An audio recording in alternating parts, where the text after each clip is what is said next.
leader. Team leader. Don't call me ED, I'll feel shy. I'll feel shy. Call me team leader.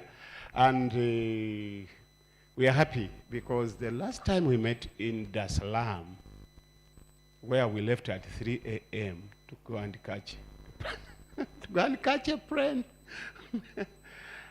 Some 3-4 years ago. We thank God that many of you are still living, are still existing. We give God the glory that you are able to reach this far. We are also grateful to our funders, to our host, IOGT-NTO. And through you, Brenda, we are happy that you can bring us together. The Swedish people can bring us together, and we fight for a common cause. My remarks are going to be very brief because my work here is to help through the introduction and make a few remarks, then I'll hand over to the organizer. I'm here because we are the host. And thank you for trusting us to host. And I know the Tanzanian people were very happy to come. Why don't you clap for me? Rwanda? And Burundi, yes, Burundi were an active group also. Tanzania, thank you for coming. And Kenya, 2 people. Okay. We want to make this meeting, this conference, very lively. Everybody is a brother and sister.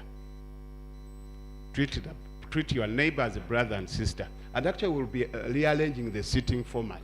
I've been advised that the sitting format will change after the introduction. Each table should have a Kenyan, should have a Ugandan, a Tanzanian, and a Burundi, and a Uganda. We want to make friends, to make new friends. So we will change the sitting format. Bear with me, but that's the order which will make the meeting very lovely. And I'm looking forward to sit next to Burundi, between Burundi and Tanzania and Rwanda. So looking forward. But we want to introduce ourselves.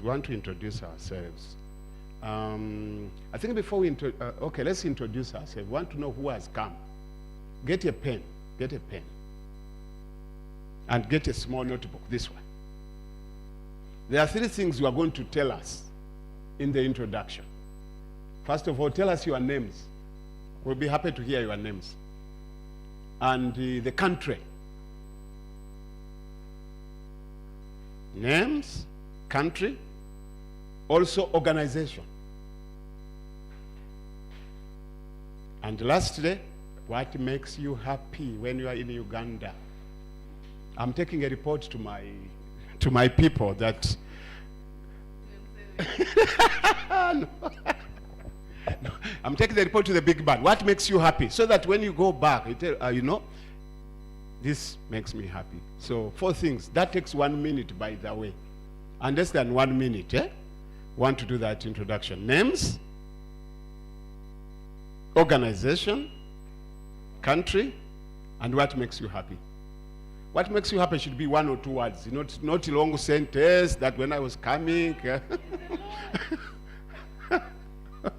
Okay. And after that, we'll do our ground rules. We need to set the ground rules and the constitution. The constitution in East Africa vary. Some constitutions are non-stop, others extend, others, others change and new people come, others don't, you know that, But we agree. No, Brenda, don't smile. Okay, we'll agree on the ground rules. And then there are some few administrative announcements we'll be making to you. A few, because some logistical issues came up as you are traveling. We'll ask Rose and whoever to make some announcements. But very happy that you people have come. And let's behave. Okay, I wish, because already there are people who are participating via Zoom. When you smile in a blitz way. A joke shouldn't be extended beyond, because people are watching us. So we are more than 30, but here physically we are 30, but they are watching online. because our colleagues who couldn't come would be happy to hear what is coming out. So take note of that you are not alone. There's virtual participation. Okay, so we are going to introduce ourselves, and can you do the seating arrangement as we introduce ourselves? Okay, as we introduce ourselves, we will see, immediately we finish, we will shuffle ourselves and sit with others. For example, Rogers and Gerard are from Uganda, very close neighbors. Can we, and Margaret and everything. We will ask immediately after introduction, we mix up and we share. I would like to get more friends this time. Okay, so we'll begin from the table further end. Further end, and Mercy from Girl Guides. Take your paper. Briefly, we are going to do briefly. Can I get a second microphone? Yes, please. No, also, they need to let you know. Okay, so let's do it quickly because time is not on our side.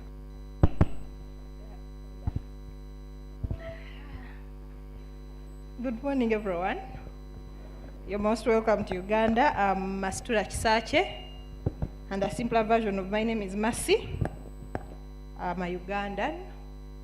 I work with Uganda Girl Guides Association as a project admin and finance. That makes me happy in Uganda. The people around me, the food, the freedom to do anything at any time. Thank you. Good morning, ladies and gentlemen. Good morning. I thought we had breakfast. You're most welcome to Uganda. My name is Prudence Aturinde Mpirwe Nalongo. Nalongo is the mother of twins. And I'm from Uganda. I work with Uganda Girl Guides Association as the project coordinator for the alcohol prevention project. What makes me happy in Uganda? The peace that we enjoy. Like happy to be a Ugandan. So, karibu. Okay. Good morning. My name is Zakaria Mwenda. I'm coming from Tanzania. The organization is IOGT-NTO. What makes me happy is environment surrounding us.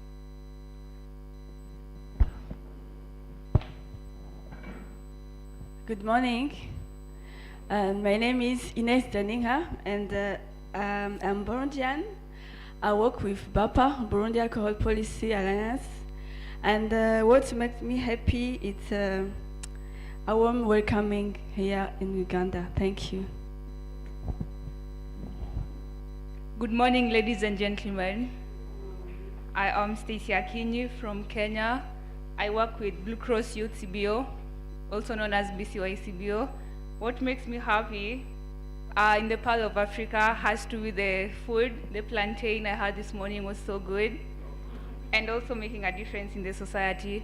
I am a project accountant with the Youth United Against Alcohol Harm. Thank you.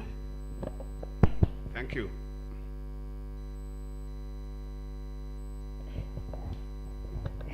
Hello, good morning. My name is Naomi from IDYDC, Tanzania. What makes me happy to be in Uganda and to meet people from different organizations. Thank you. Good morning. My name is Bernadette Munezero. I work for BAPA as a coordinator, and what can make me happy is good music and food.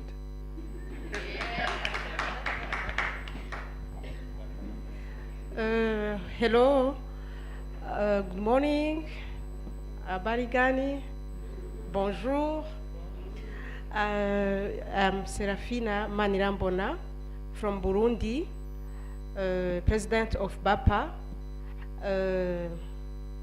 Minataka tu wa Uganda wanipatie care.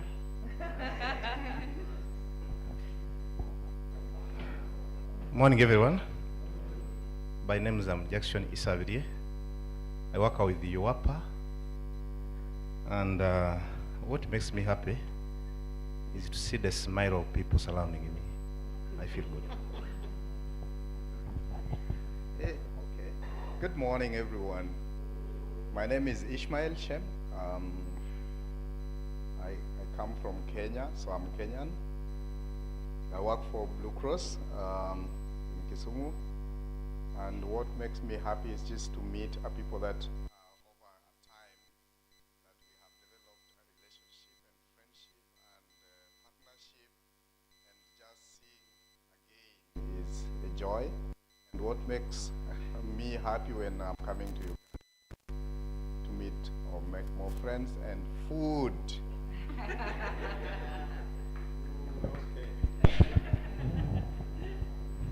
Hello, everyone. My name is Spajon Gabo.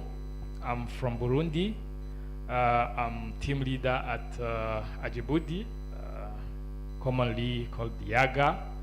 And what makes me happy in Uganda is meeting again the people we have been working together for so long time and a long time ago. So I'm very happy to meet everyone here again. And I'm really sure that I'm going to enjoy all the stay. Thank you. Good morning. I'm Ella. I'm Burundian. I work as project assistant at Ajibudi. What makes me happy in Uganda is firstly the food, and then meeting new people and the way they're welcoming us here. Thank you.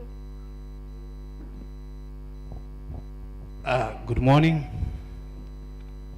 My name is John Nkoma. I'm a executive director of IOGT-NTO. IOGT-NTO is Iringa Development of Youth, Disabled and Children Care. I'm half Tanzanian and half Malawi because my mother's pregnancy was made in Malawi. And I was born in Tanzania.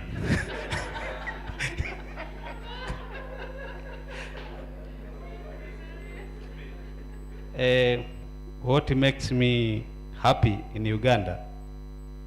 Always to see my friends Mutawe and Makumbi. Thank you very much. Good morning, everyone. I'm Charles Obel from Kenya. I work for BCYCBO as a field officer. What makes me happy when I'm in Uganda is first food. Then when I'm in Uganda, I'm much richer than I am in Kenya. Good morning.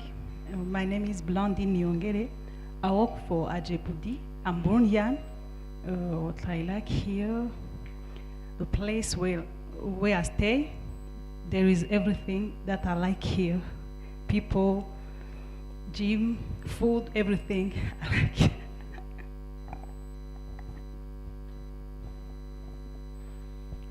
Good morning, everyone. My name is Barbara Nachijova.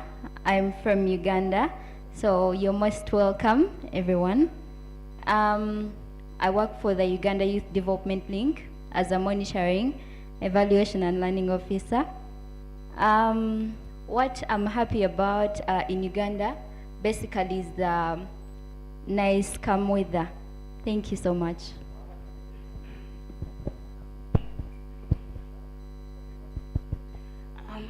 Good morning. Yes, my name is Marlene Ngabire. I'm from Rwanda, and I work for Rwanda Girl Guides Association. And what makes me happy is their food. Good morning, everyone. I'm happy to see you all. My name is Michael Setimba. I work with UNACO, and I love my country because of the environment and the food. Good morning, everyone. I'm called Musime Prima. I come from Uganda. I work with UNACO, Ugandan Association of Community and Occupational Health. I'm a project assistant. Good morning, everyone. My name is Anzari Rose. I'm working with IOGT East Africa as Finance and Administration Officer. What I like about Uganda is the food. Good morning. Habari za asubuhi. My name's Isai Senenge. I work with the Tanzania Public Health Association. What I like about Uganda, the weather is good, people are friendly, and also I can see that the workshop is well organized. Only that I'm a bit scary, a bit afraid of the a lot of motorbikes, the boda bodas. Thank you.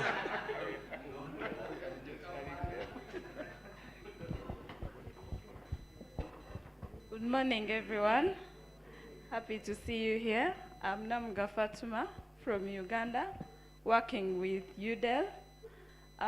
What I like about Uganda is we are hospitable and happy people. Feel at home in Matoke Republic.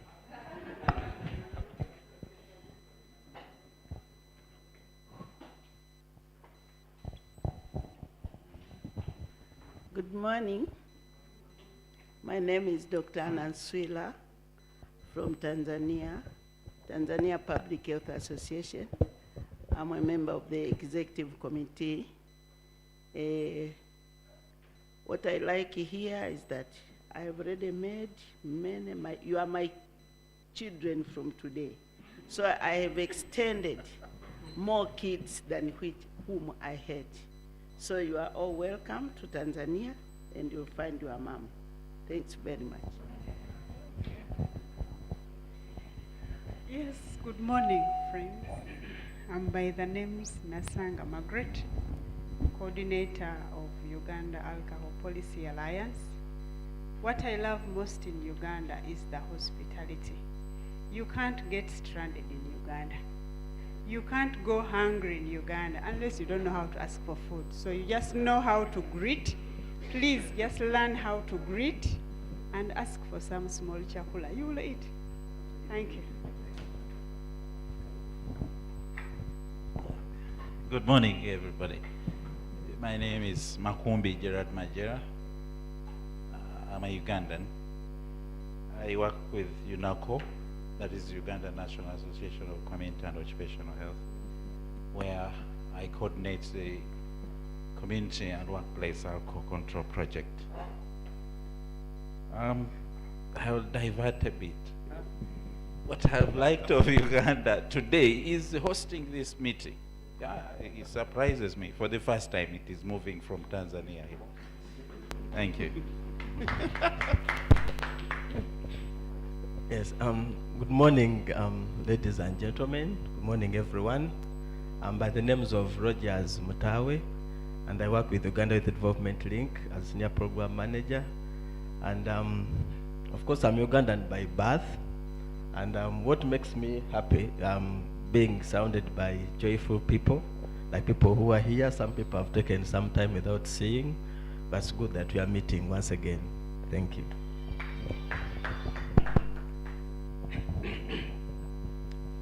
Good morning, everyone. Mwaramutse neza. Musuze mutya. Habari ya asubuhi. Yeah. My name's Didas Balimanya. I work with IOGT in the capacity of Advocacy Program Officer.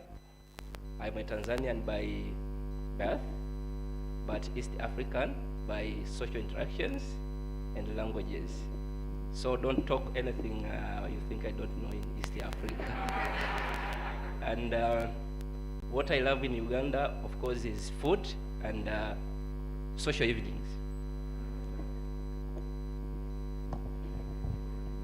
Good morning, everyone. I'm Benedetta Matler from Tanzania, TPHA, as accountant. It's my first time to be in Uganda, but I'm happy. Why? Why are you happy?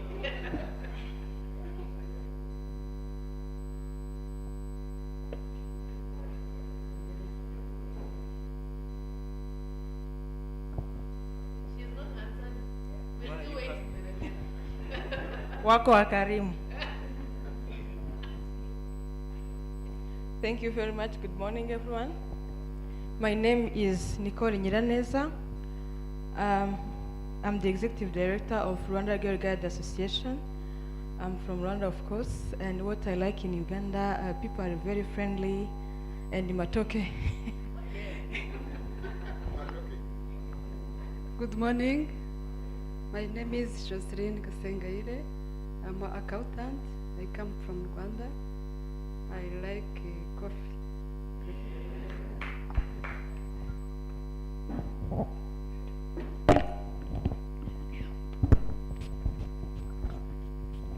We still have COVID. Ladies and gentlemen, good morning today. I am Dr. Chikomi Ruth. I am Ugandan of Sound Mind. I am the Vice Chair of Uganda Alcohol Police Alliance. Today, I think I feel happy being around people of liberal minds like you. Thank you.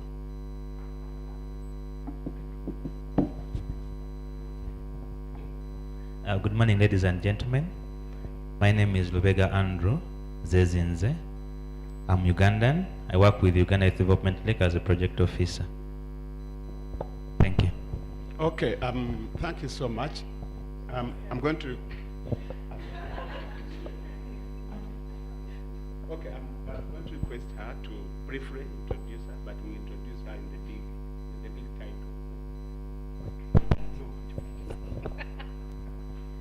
title. Good morning, everyone. My name is Brenda Mkwesha. I am Zimbabwean by birth, Kenyan through marriage, East African by adoption. What I like about Uganda, geez, the people, the weather, the fantastic coffee, matoke and ginat, tsenene, goja, a lot. So I'm very happy to be here. Thank you. Thank you, Brenda. You are... IOGT-NTO Movement Regional Director. So we are going to miss that fabulous introduction. Actually, I didn't know that he likes Fene and all that. And we promise you, with your other friends, that those things are available. Some may not be here, but let's get time. You people go out. They are very cheap. You'll be able to buy them and enjoy them. So can we clap for ourselves? I captured 5 key words from you about what you like about Uganda. The first one was, start with letter F. Who can guess it? Food. Then the second one was to do with the weather. Thank you so much. The third one was hospitality and welcoming people. So Ugandans, you've got a plus. Don't spoil it. Don't waste that opportunity. And then the last one was to do with music. Kubuludika. Kubuludika. So there's going to be some, you are free to enjoy, but also we have organized a dinner on Thursday. We hope we can do some more, can have some music, entertainment music, some buludika, and also meet new friends. Okay, now let's have some few ground rules. Let's have some few ground rules to guide us and to help us control the meeting. And we are going to do this by suggestion by raising your hand. What do you want us to see as our guiding principles when we are in this meeting? 5, let's have 5. Can I hear by show of hands? Yes, Lord, give us 1. Yeah. The best thing would be to put your mobile phone off or put it in silence. But even if it's in silence, you cannot pick your call from here. And for now, for the good of our friends from IOGT, can we pick our phones during break time? Bring the break time. And also WhatsApp, don't do WhatsApp. Last week we had a meeting and somebody was in a meeting but was busy on TikTok. And by mistake, the TikTok went up. A very important person. Please. Okay, that's the phone. Now let's hear a second from Brenda. So have you had, let's have some phone. Okay. Brenda, do you want to say something? Yes, can we respect each other, please, during these proceedings? Respect each other when we are talking. We don't talk over somebody. We listen first, then respond. Give them time to speak, listen, respond later. Third one. Let's have a third one. Give me a third Lulu you want to see. Okay, Ruth. Time management. Let's keep time. Keep time for us, the facilitators, but also you people keep time. When we say we are going out for break time, let's keep time. When we are coming back at this time, let's keep time. Timekeeping is very key for the success of this meeting. Then we are missing 2 more. Can I get 2 more for me? Yes. Full participation of everybody. Everybody matters here. Everybody's idea matters here. Full participation. Last year, give me the last one. Girl guys, you always have too many. Give us one. Girl guys, give us one more. Let's minimize walking in and out.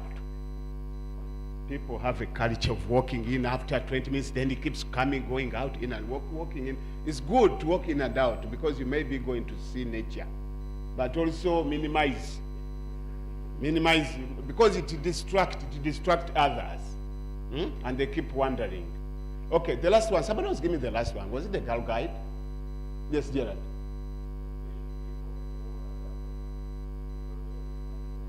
Let's devote all our time here. What Brenda is going to share with you, I have got a grasp. It's very important for our coming 5-6 years from now. Let's devote the time. I want to agree with Gerard. Let's devote the time. Let's concentrate. Many of you are going to learn, and many of your organizations will be better because you came and because people are listening online. Thank you so much. So in summary, can you summarize? Just don't explain, but just read as they are. Yeah, actually we have them here on the flip chart. Silent mobile phones, respect to each other, time management, full participation, and concentration. But before we invite Brenda, we wanted to introduce that with this workshop we have a rapporteur that is she's seated somewhere. Okay. Yes, she will be taking records of all the happenings here and giving like some sort of recaps during the next mornings. But also we will need to have a timekeeper who can manage us, because we have the program on our tables. So we need someone who will control us when it is breakfast, when it is tea, when it is lunch, and breaks. So someone to volunteer for that. Any volunteer for that? Timekeeping or timekeeper? Yes? Fatuma has volunteered. So Fatuma will be our timekeeper to direct us when we need to do what. Thank you. Okay. A few announcements. Before break tea, it's been arranged. Before we break off for tea, we are going for a group photo at the swimming pool. There are stairs there. We'll be doing many group photos, but for day one, we need a group photo. All of us who have come will be going out before break tea. So Fatuma, take note of that. And the other information we wanted to let you know is that actually before I invite Rose for administrative announcements, can I request that we review our seating? We change our seating format. Can I request that all of us stand? Kindly, all of you stand. And I'm requesting that if there are many Ugandans on the table, request to shift to another table. Rogers, there is a special request to some of our two friends, one I think from Burundi, another one from Rwanda. They don't speak English, so they would like to speak with their colleagues for translation. At least only two. Okay, so only two. So how do I deal with that now? Okay, so it's Ugandans now to change. They're Ugandans, yes. Ugandans kindly. Uganda girl guides, you can see yourselves. Rogers, Gerard. Change it.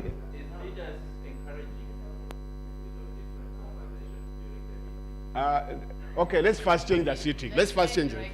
Let's change the seating, Gerard. Gerard and Mutawe, can you separate? Margaret, can you stay? We want us to get new friends. And also, and minimize talking. Lucy, are you doing comfortable? Rose, help me there. More movement, less talking.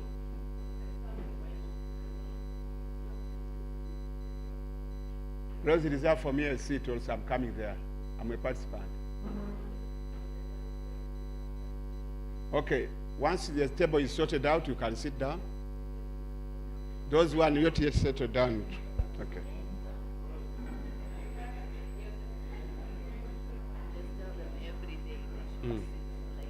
Okay. Remember, every day, starting today, tomorrow, Thursday, all of us will sit in this on the same format. We'll use the same format. Don't change tables, don't change seats. Okay. So, Rose, are we done?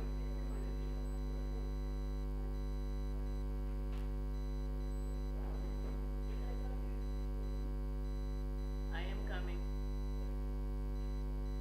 Do we need more chairs? Leaders here. Okay.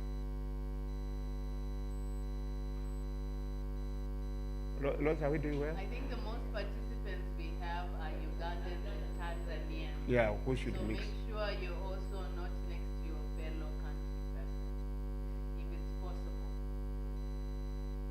regardless of organization.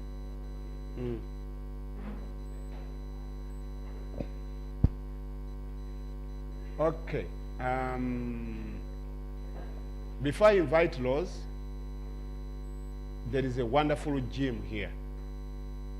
I hope many of you came with your gym wear, canvas, wake up very early at 6 o'clock, go and do some exercise. Some of you even will appear on TV. But also there's a very nice swimming pool.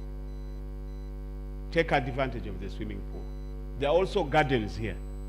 There are also coffee places where you can take as much coffee in addition to those which are outside. So on that note, before I hand you over to Brenda to take over, I'm going to invite Rose. Rose, come here and take 1 or 2 minutes and clarify a few things for your colleagues.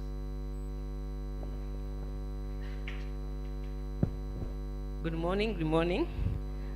Administrative issues is you have seen the email from Regional Director about the per diems and on ground transport to and from your airports. Fatuma sitting over there, she will receive all the receipts for ground transport. Make sure you go with the actual receipts, no stories. And the refund will be in Ugandan shilling. We are in Uganda, so we will not refund on your own currencies. We have a special website which we are using as IOGT-NTO movement to change one currency to another. I've already shared with them, so they'll use that website to give you the Ugandan money. For Ugandan people, you'll be receiving through your mobile phones. And when it comes to per diem, there was one statement saying that if you have funds, you can pay your employees for per diem. And if you don't have, bring your receipts for the food when you are coming down to Uganda, or for the food which you will eat here for the dinner. So if you have the receipts, Fatuma is available. She will receive the receipts, and the receipts will have a date, the dinner was for which day, and things like that. Yeah. So please ask me any question if you feel that you have not understood. And if that email is not clear, still not clear to you until today, please come and see me. I'll explain to you. Thank you very much.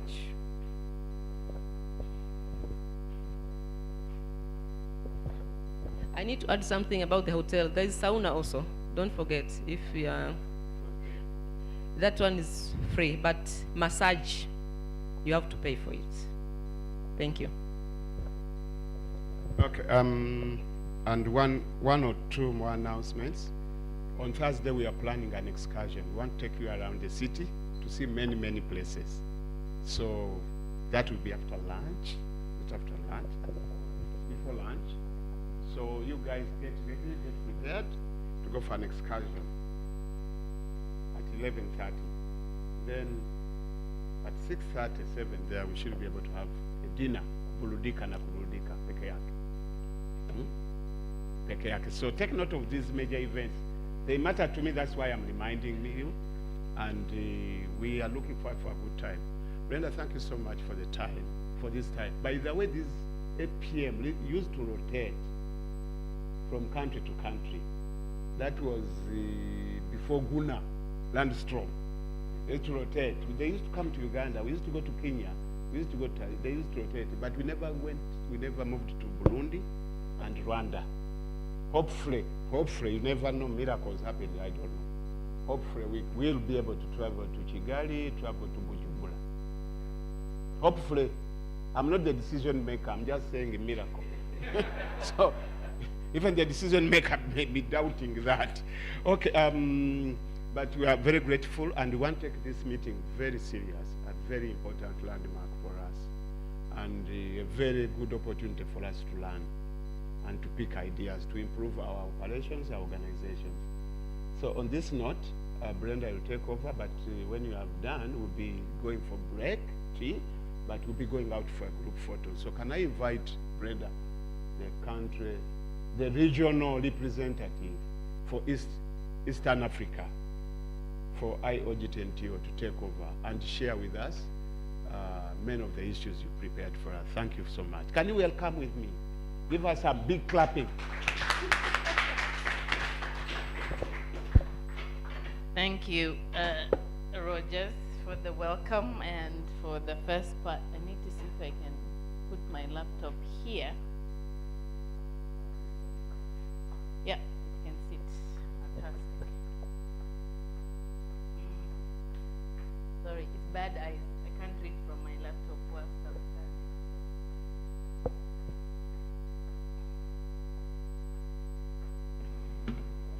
All right. First of all, I would like to say welcome to this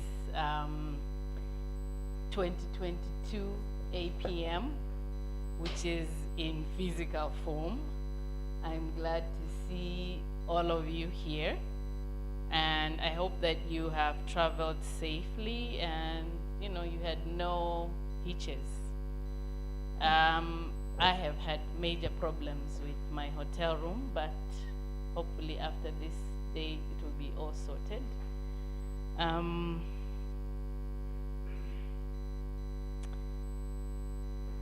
What I would like to say first of all is the period 2017 to 2022 has been a very arduous journey for us. Some of us, or maybe even most of us, have been affected by COVID.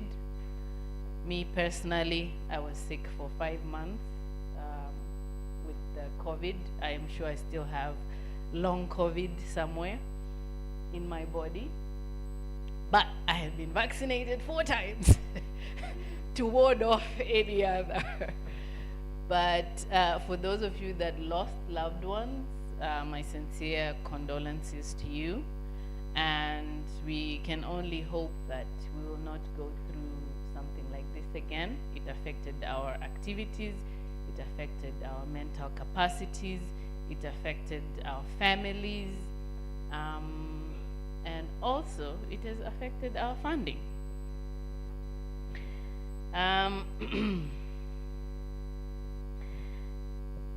Programmatically, COVID-19 has also increased household use of alcohol. This is something that we did not foresee. I bet you this was not in any of your risk matrices in 2016-17, that there would be more people consuming alcohol in their homes, that children would be exposed to more alcohol at the end of our program, that children would be more abused, women would be more abused by their partners, that would be even in lockdowns. This was something that we did not, nobody foresaw. I guess it's only God and the birds that knew what was coming. But what I have also seen is that when I started at IOGT in 2012,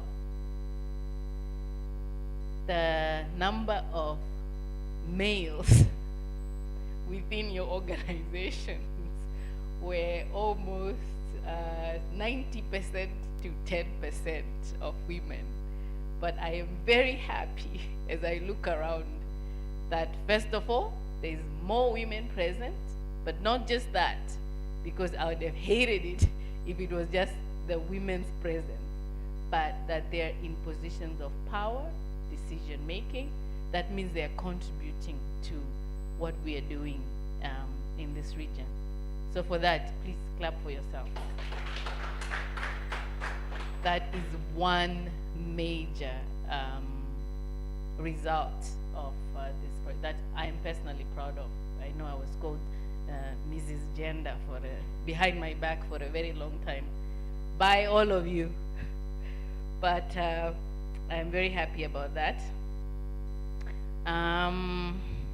And one other thing I would like to note on that representation is, yes, we are good with the women issue, but we need to include the youth. And youth, I'm not talking about the government youth age of 18 to 35. I'm talking about 18 to 25. In our boards, because they make up most of the population in our countries anyway. So they even have more ideas, better ideas. We can all learn from you. So I would actually put it out there for all the team leaders. Take this back with you. We need more youth in the boards. We need more youth in executive staff positions. Okay. That's for the coming years, of course, because right now it's not so much. Another thing I'm very happy about is that for all our 5 countries that we have been working in, we have managed to ban the sachet, alcohol sachet. Please clap for yourself. This was not only a menace to the environment, but it was to the health of our children, youth, women, everyone. So for us to have been able to do this, or for you to be able to do this, for your countries to advocate and lobby your decision makers to have this removed, was a big step. And you should be very proud of the work that you did to get rid of this. There are other countries that are still struggling with that and more things. Let's go to policies. In 2012, okay, I'm going through this historically according to when I joined IOGT, so bear with me. I was a program officer. For those who just met me or who don't know my history with IOGT, I was a program officer from 2012 to 2016. So another big milestone that we reached is that we have 2 policies in 2 countries right now. That's Burundi and Uganda. We had 0 policies when we started. When I started working for IOGT, there was only Kenya that had an Alcohol Control Act. And to add on to this, doesn't mean that Rwanda has nothing. Rwanda has a draft policy which should be signed at the end of this year. So we're hoping and praying that this will happen, that the Minister of Health will sign this, so that we have a third country with a policy. Kenya, on the other hand, has the alcohol, drug, what is it called, Shem? The guidelines, yes. It has the guidelines, but the policy has not yet been, I saw the draft in 2020, but it was not tabled to Parliament because it's under the Minister of Security, Interior Minister of Security, Interior and Security. So that made it a little bit harder to push through, and now we're hoping with Tito Taylor President and Vice President, we will have a policy in Kenya as well. Tanzania, my dear beloved Tanzania, I don't know what happened, but we hope that also with Samia, who does not take alcohol, according to my knowledge, please correct me if I'm wrong, we will have a policy or some type of guideline, because that is very important so that our children do not have access to alcohol. Whilst I'm talking about policy, I would like to challenge you to go back to your governments, to your duty bearers, to talk to them about alcohol taxation. When we look at the pandemic, we realize that our health, what do you call them? Systems, thank you. Who was that? Thank you, leaders. Our health systems are lacking in funding. And the easiest way that we can get funding is through taxation. But let's not tax it the way Kenya is doing, that it's taxed and then it goes to do other riffraff stuff or corruption or whatever. It should go back to the health ministries so that we can strengthen our systems, so that we can be able as well to combat these pandemics. Because to be honest, I do not think this is the last of it. I have a feeling there's more in the woodworks that could come at any time. And yes, we were very fortunate in Africa as a whole that we did not prove the bad talk that there'll be bodies lying in the streets, right? That at least most of our people survived. But who knows? So we need strong health systems. We need to be able to deal with the NCDs that are now everywhere. We need to be able to deal with the road traffic accidents that keep happening due to alcohol. And this can only be done if there is more money for the health ministries to do this. Another issue that I hope that we will be looking at in the future is the climate. And to be honest, we are not the main contributors of climate change, but still it's affecting us the most. Droughts especially and floods are something that we will have to integrate, and we'll talk about this, what is it, tomorrow or Thursday, about integration. We have to find ways to integrate alcohol into the climate issue because it's affecting us. Fresh water is used, 870 liters of fresh water is used to make 1 liter of beer. We have issues accessing fresh water already. So that's such a waste, and that's something that we need to address, to talk to our duty bearers, to talk to our ministers of trade, to make sure that our communities do not struggle to get life-giving water, right?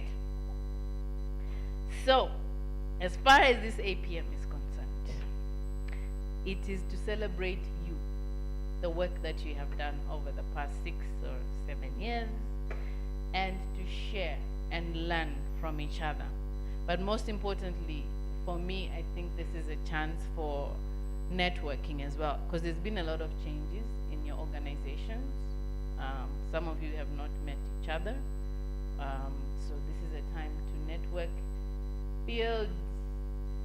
I would really love it if you would all have some sort of consortium, either within your countries or within East Africa, that you work together, that you can fundraise together with, right? But that's also coming later. But this is just a little bit, you know. So,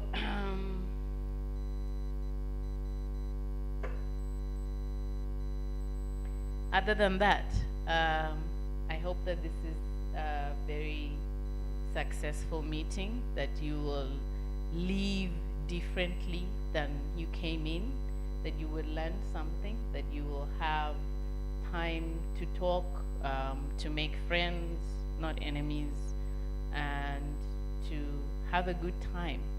That's why in the program, I specifically made sure that lunchtime is 1.5 hours, so that you can have time to talk to each other and network. All right. Thank you. But I have to go through the program with you. Does anyone have one close by? So that, oh, we can use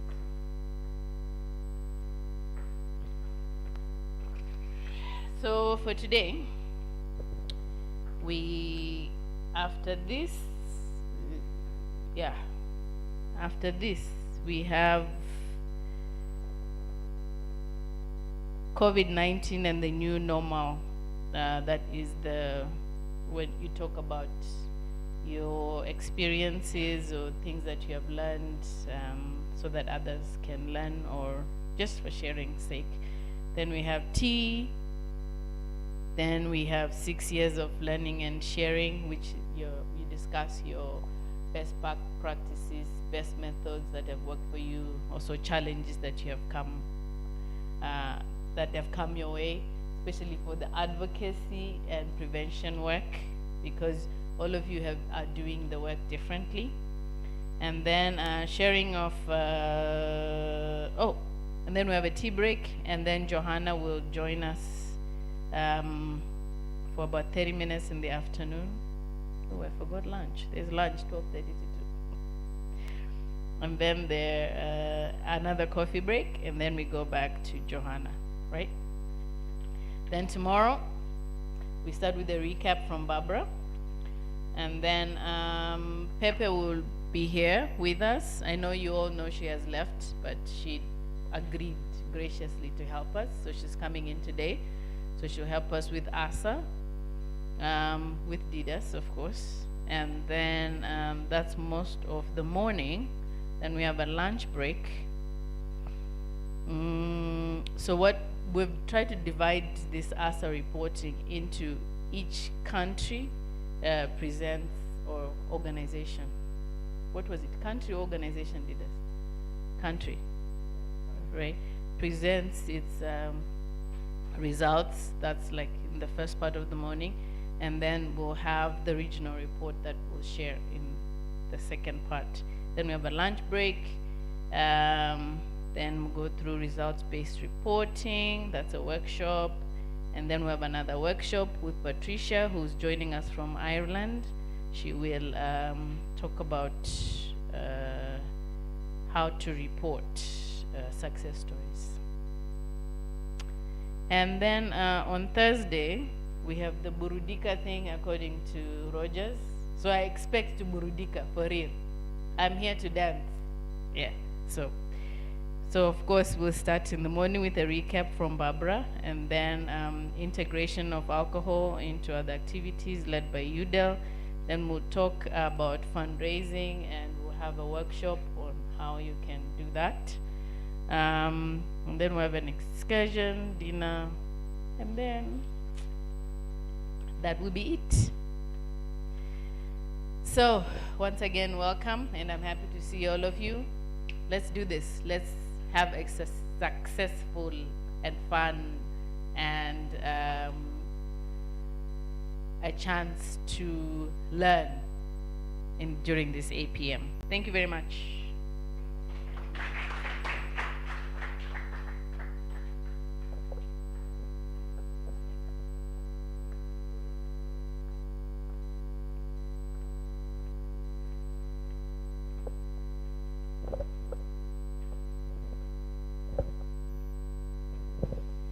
I'm back again, not administrative issues. It's about COVID-19. And now we are in the new ways of working. We need to share and discuss disadvantages and advantages of working from home and normal ways of working. This is just a discussion. I'm not going to give you any lecture. Who wants to volunteer to share the experience of working from home, the disadvantage and the advantages? Which one should we start? Advantage or disadvantage? Advantages. Okay. Uganda Girl Guide, Mercy, I've heard you. You want to share that one? You're welcome, my dear.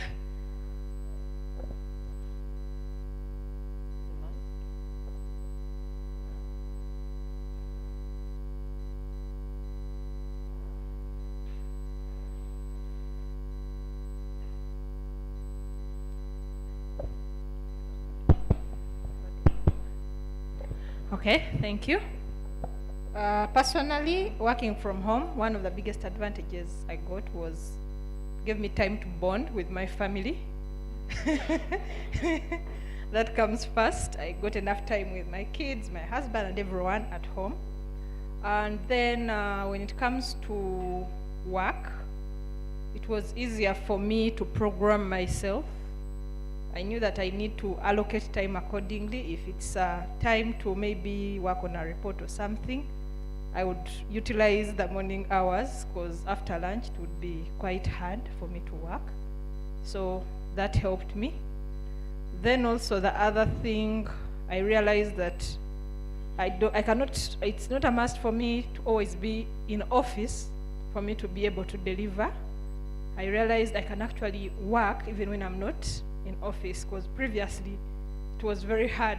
I had to first reach office, then deliver something. But now I know even when I'm not in office, I can actually deliver. I can multitask regardless of where I am. So on my part, that was really good. Thank you. Then of course there was the technology part, getting empowered to use the different platforms available, the virtual meetings. Because for UGGA, we had very many meetings happening virtually, the AGMs, board meetings, and so on. So I think that was a plus for us as an association. People got that kind of empowerment. Yeah, thank you. Next.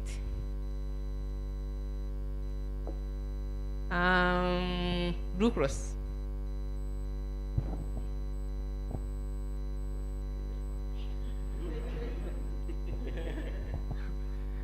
Good morning once again.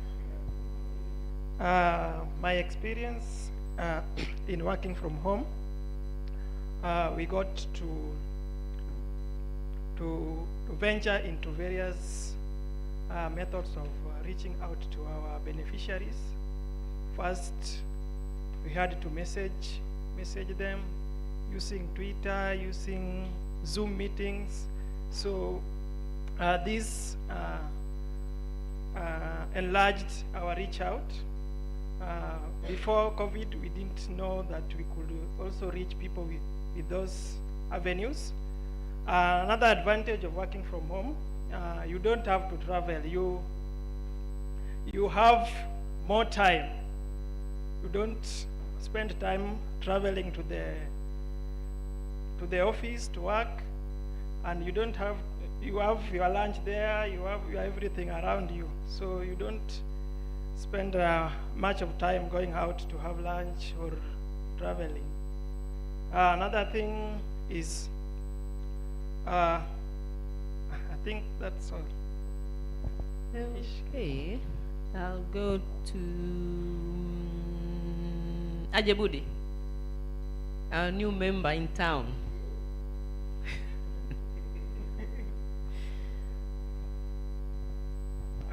Thank you. From our experience, I think there was more advantages than disadvantages, because we are young people, and you know, young people, it's easy for us to deal with these things of new communication technologies and so on.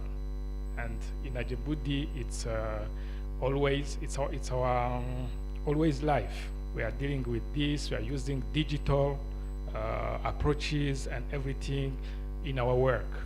So the COVID-19 context was playing in advantage for us, because it was pushing everyone to use the digital platforms, digital tools that we were mastering before. That was playing in advantage for us. But on the other side, there were some disadvantages, such as reaching our participants when it's time to go on field. Because even if we are using the new technologies of communication and so on, we also couple this with going on field to meet them, to discuss physically and everything. So it was somehow difficult to go on field. The other disadvantage, it was that we were missing this physical warmth. This warmth of working with people, they are around you, you are interacting physically. It was missing. Then it's a kind of loss in team building and so on. It was a kind of loss. Another advantage, and at the same time it's a disadvantage, it was that during that period we got many opportunities. We got new partnerships. It was a good thing for us, but on the other side, it was difficult to manage all this, because all the partners had they had some needs to address, and we were not in that position to resolve everything. People are calling for to go live for their meeting. Others, they are calling for producing videos or broadcasting programs for them, and you don't have all the time to respond to all these calls. And sometimes some partners could consider this like you are not considering serious your partnership. That is at the same time advantage and disadvantage at the same time. Thank you. Thank you. Tanzania. Advantages and disadvantages of working from home, and advantages and disadvantages of normal working. Which one do you prefer? He will be the last. Give to Johnny or Naomi. And then to go to Nswila, doctor. Yeah, for us in Tanzania, especially IOGT, we have one advantage of having magnification approach. So magnification approach was not bind us to work at home. We continued to work at the office for who was liking. So IOGT, we were in the office all the time. But the problem is how to reach our community in the field, because there is no allowing that people to meet them more than 10 people. So we were grouping. So it takes a risk of using more time to meet people, because every day you meet with 10. So that made us it gives us a problem of cost of time.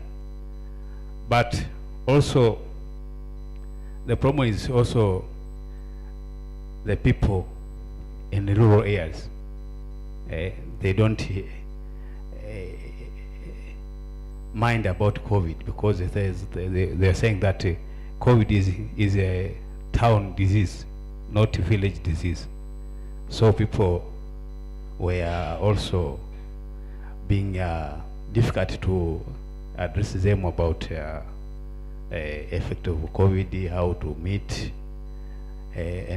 But what we do is to communicate with the village leaders to make sure that they make some announcement and also restriction on how people to be in the vilabu, the local bars, during the evening, and to make sure that everyone take precaution.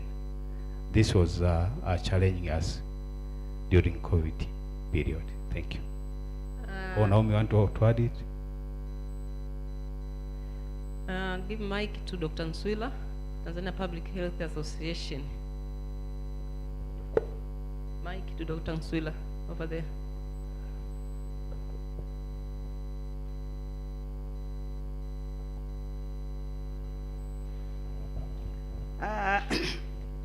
Thanks, Miss Moderator, because you want me to talk something. Yes, public health.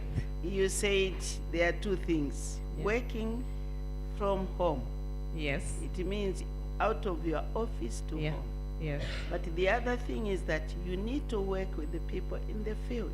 Yes.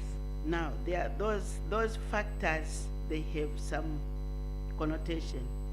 Those who are really working from home, from the office, leaving the office to home, the advantage was where maybe in terms of saving the cost of going to the offices and concentrated at home.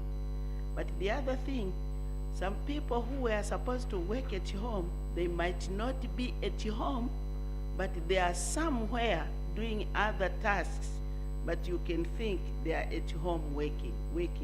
But because of the use of the virtual things, you might be anywhere, but you still produce the results. What matters was the results.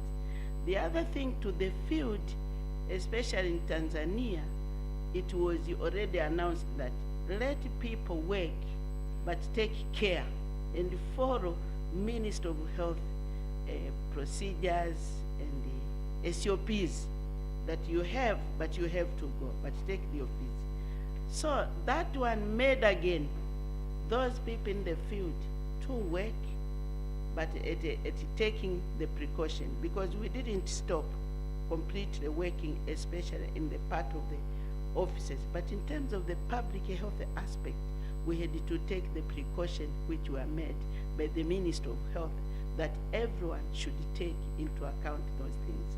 But that experience had made another outcome from the experience of working from home.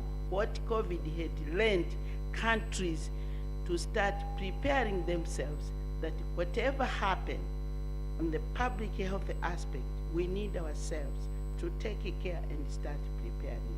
Thanks, Chairperson. Thank you. Udel, now it's your turn. You have a mic. Yeah, you have a mic. Yeah. Yeah. Okay.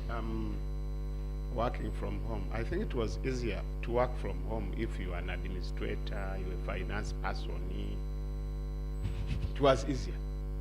But if you are doing work which requires you to go to the field and meet people, it was a little bit challenging. So we adopted new ways, and one of them was virtual, having meetings on virtual Zoom. Actually, our cost for Zoom went up because we had to buy, that facility, talk to people, but the people we are talking to, they complain they don't have data, Actually, you have to buy them data also to listen to your thing. You'll never be sure whether actually they are listening. They put on the phone and start doing other things. So it was a very nice experience. And but also we did a lot of work outside the field. For example, we did a lot of documentation. We did a lot of reports. We did a lot of writing. We authored more articles than before, and our work became more visible online, but less in the field with the wananchi. And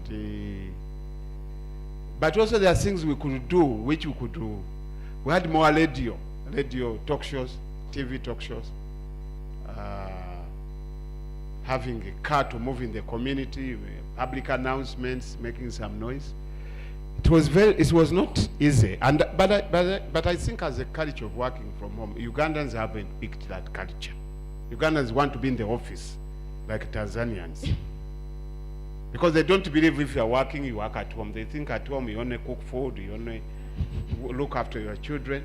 They want to go in the sit somewhere, because at home we had a lot of distractions. You are doing this, a visitor comes. You are cooking, this one comes. Children are crying.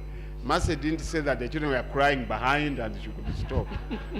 Could stop doing her work. I suspect her children were crying and fighting, and then she stops their work. But however, it's a good culture. The Bazungu are doing it, but I think Bazungu are doing it because Bazungu are very few. In a home, Bazungu are 2 or 3.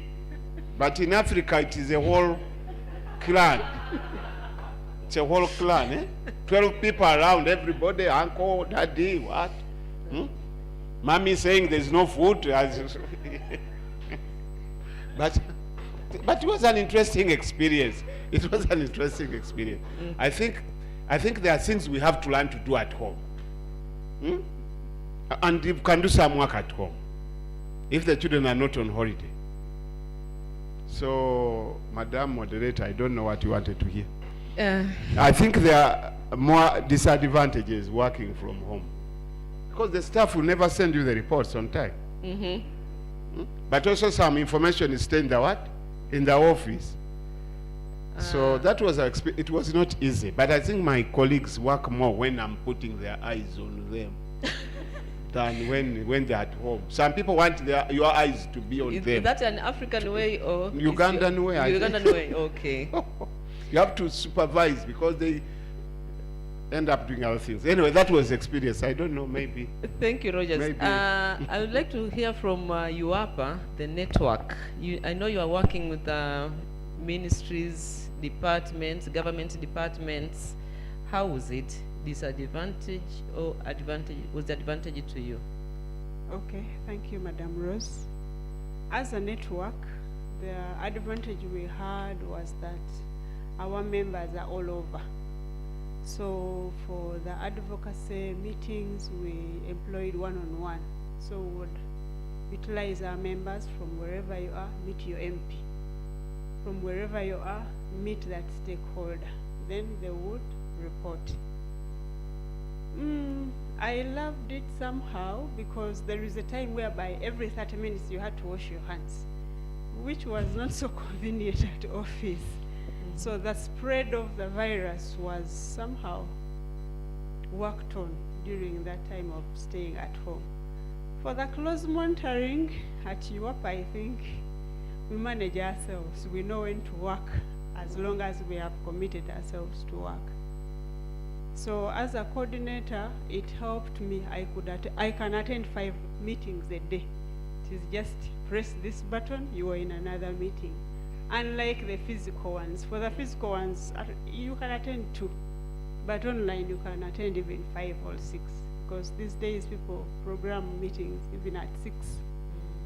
Yeah, with that I pass. Thank you. Okay.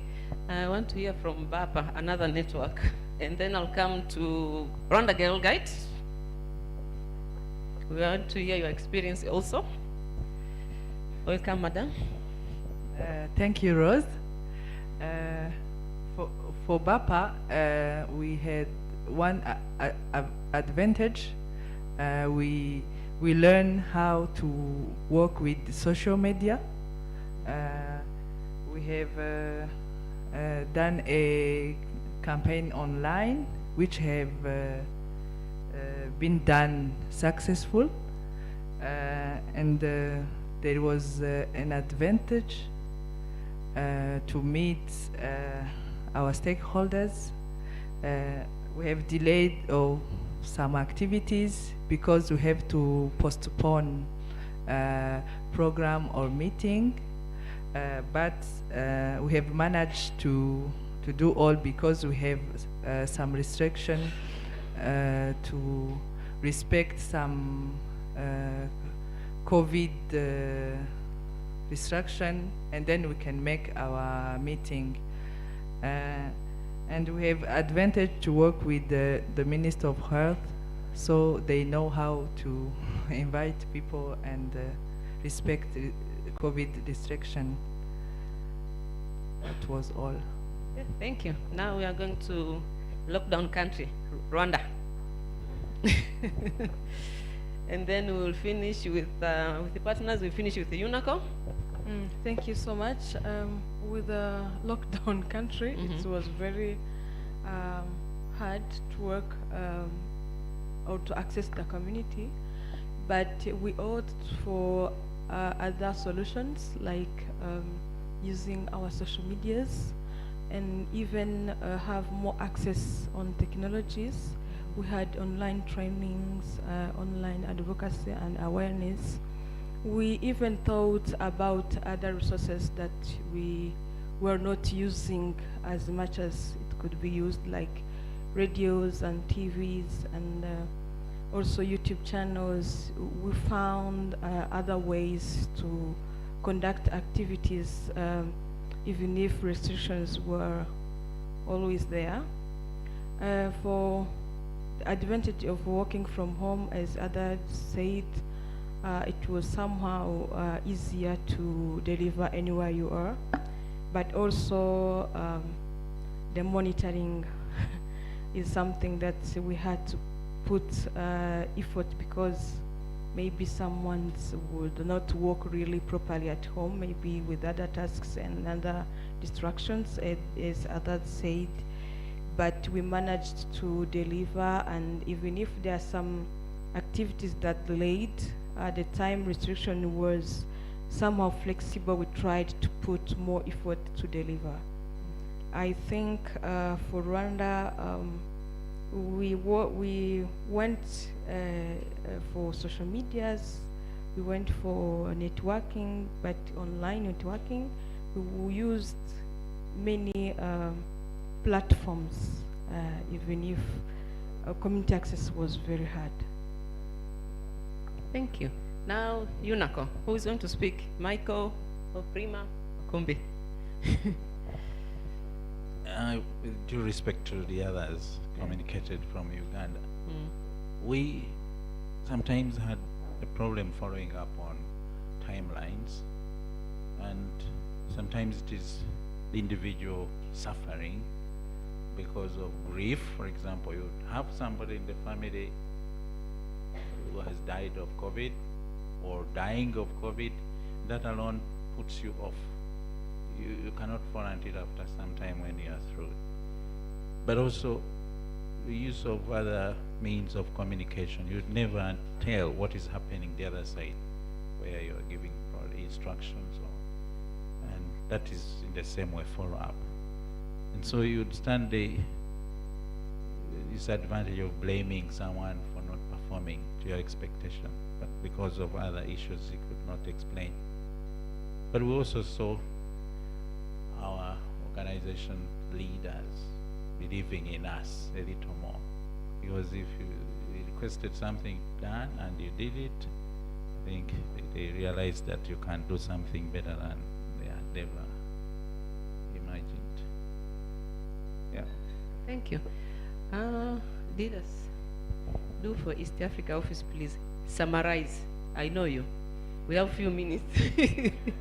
Okay, thank you, Rosie. I think most of the things are common in most of the countries, although there could be some variations from one country to another, but also depending on the nature and type of organization and the work that they do. So the experience we have had, of course, working with all of you here, because we interact with you, we communicate with you. Something that I would like to talk in a brief is about innovation as one of the advantages. We have seen tremendous innovation among partners, especially coming up with the use of IT technology. Many of us were sleeping on we are lagging behind when it comes to social media platforms and our publicity through the social media. And actually this is cheaper. It's cheaper because we used to wait for conferences to go for publicity. We used to wait for forums, but now we can use our social media and we are wherever in the world. So we follow each other, and I really encourage partners to follow each other's social media platforms. So we have seen this kind of innovation, like the way they are saying use of rock radios, social media platforms like Twitter, Facebook, YouTube channels, and many. But also, at the beginning, we had difficulties in communicating, especially on finance issues, whereby because people were not moving to sign the documents when it comes to finances, we came up with some other innovation like using the internet banking, which makes things so easy.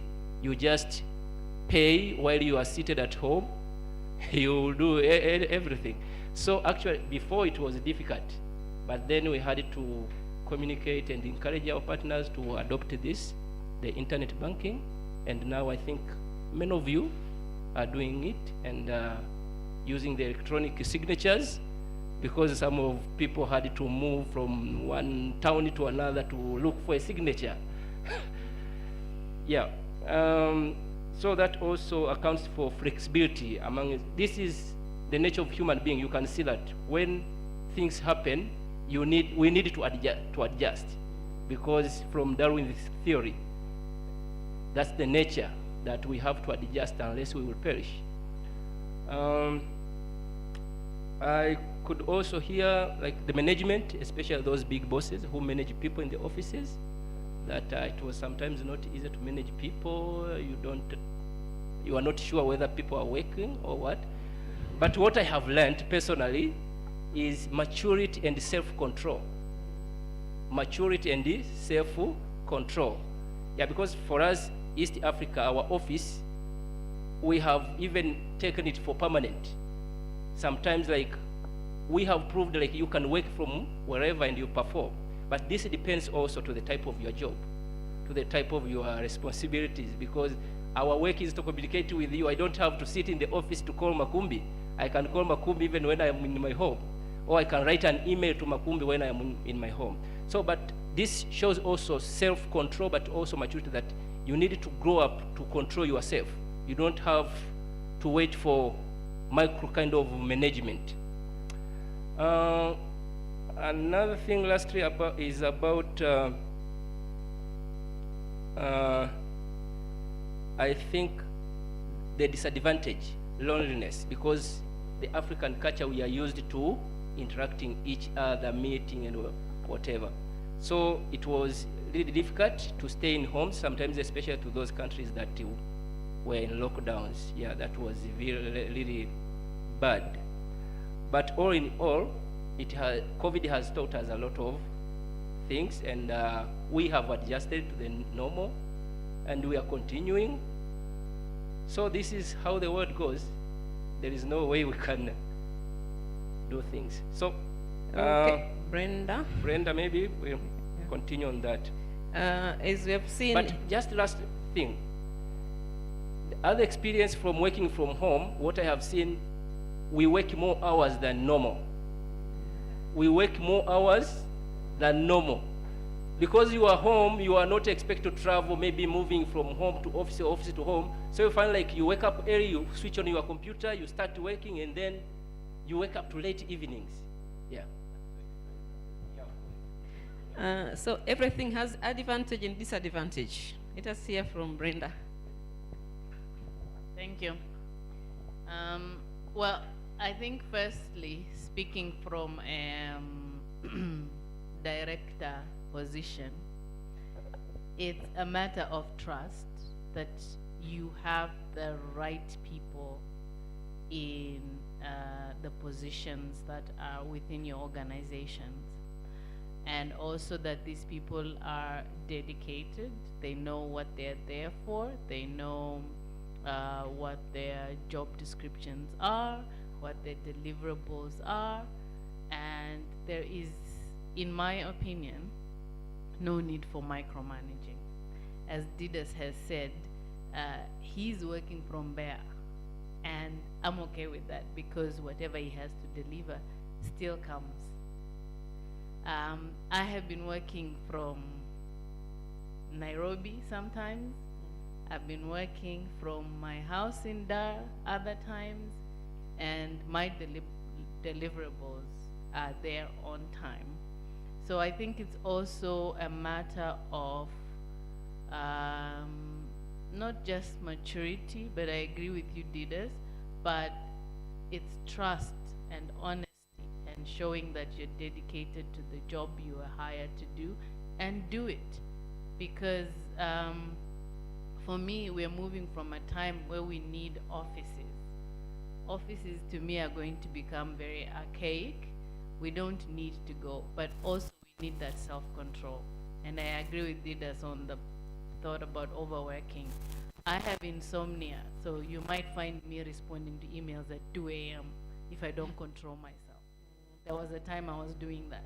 2 a.m., 4 a.m., I'm on my laptop, I'm responding to emails. So I had to actually stop myself and say, okay, this, and I also put, if people have noticed emails from me, I might send this in different hours, doesn't mean that you have to respond right away. Because I had other people who would respond at 5 a.m. who thought, it's an emergency. But yeah, so I just think it's, we need to move away from micromanagement. If we want to be good leaders, if you want to train others, to mentor young people to be good leaders, we need to also trust that they know what they are in the organizations to do and they can do the work. Because otherwise, all of our organizations, believe you me, would have disappeared by now. It was 2 years. Some of you had lockdowns for 2 years. So if you did not have the right people in place, would your organization be here right now? Let's be very honest. No. Thank you. Thank you very much. We have 1 minute. Now it's 11 o'clock. Mkurugenzi Kisumu, twende kazi. 1 minute I'm giving you. Thank you. Yeah. Thank you, Nzali. Alongside the things that I recorded that I would have said was the challenges or opportunities that came with this is online sale. When it came to issues of alcohol, there was no regulation. If a child or an adult is the one ordering, it was not possible to tell because it was then delivered to the house, and if it was the young people who are mischievous, they would receive on behalf of their parents when they are the ones who are actually ordering. Then, as most of us have said, we are a relational being, so we would have had slow results. As Rogers is saying, some people need to see your face to work, and so slow results. And this probably, as my leader has said, Brenda, mental illness and issues of health really arose on loneliness and issues of overworking. And much as it is more work time, there is no control over that for those who are probably not living with families or children who are disrupting or anything. That would keep you alert throughout that. And then also on issues of network as in terms of data and location and where you are at, and if let's say the things that we are being advised on issues of discipline, trust and honesty is not there, people would put on their videos, switch off and say, I'm here, don't worry about not seeing me. And then they have switched off and they have mute and they have gone. And so you are actually doing a meeting or a training for yourself by yourself. And so those who are real time. Okay, thank you very much. So, to me, I'll take this. Trust and know your position, know your responsibility. You can either work in a normal way or you can work from home. But what matters, you have to deliver. Deliverables are the things which matters the most. In the house, we have a new member. We would like her to introduce herself before we go for tea. Before we go for photo, and then tea. You are welcome, madam. People, they want to see you. Can you please stand up? Thank you. My name is Lilian Abdua Chisolo. I'm National Executive Secretary at Uganda Girl Guides Association. Happy to be here. Happy to see you people again. Thank you. So, ready for the group photo.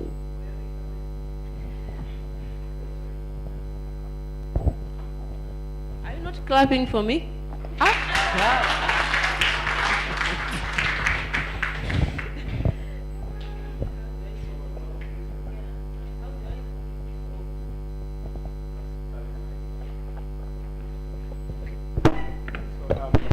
The photo is going to take place near the swimming pool. Kindly, to save time, leave your property here. The laptops will be safe. Where's the young lady? The young lady is here. She's going to watch your property. They are safe. All of us, come with your jackets, come with everything. Take their photo, 1 or 2 photos, then come back. And who is the cameraman? Okay. After that, come back for tea. The tea is inside here. We are going to take it from here. Okay. Save time.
course, Johan, our colleague from Sweden.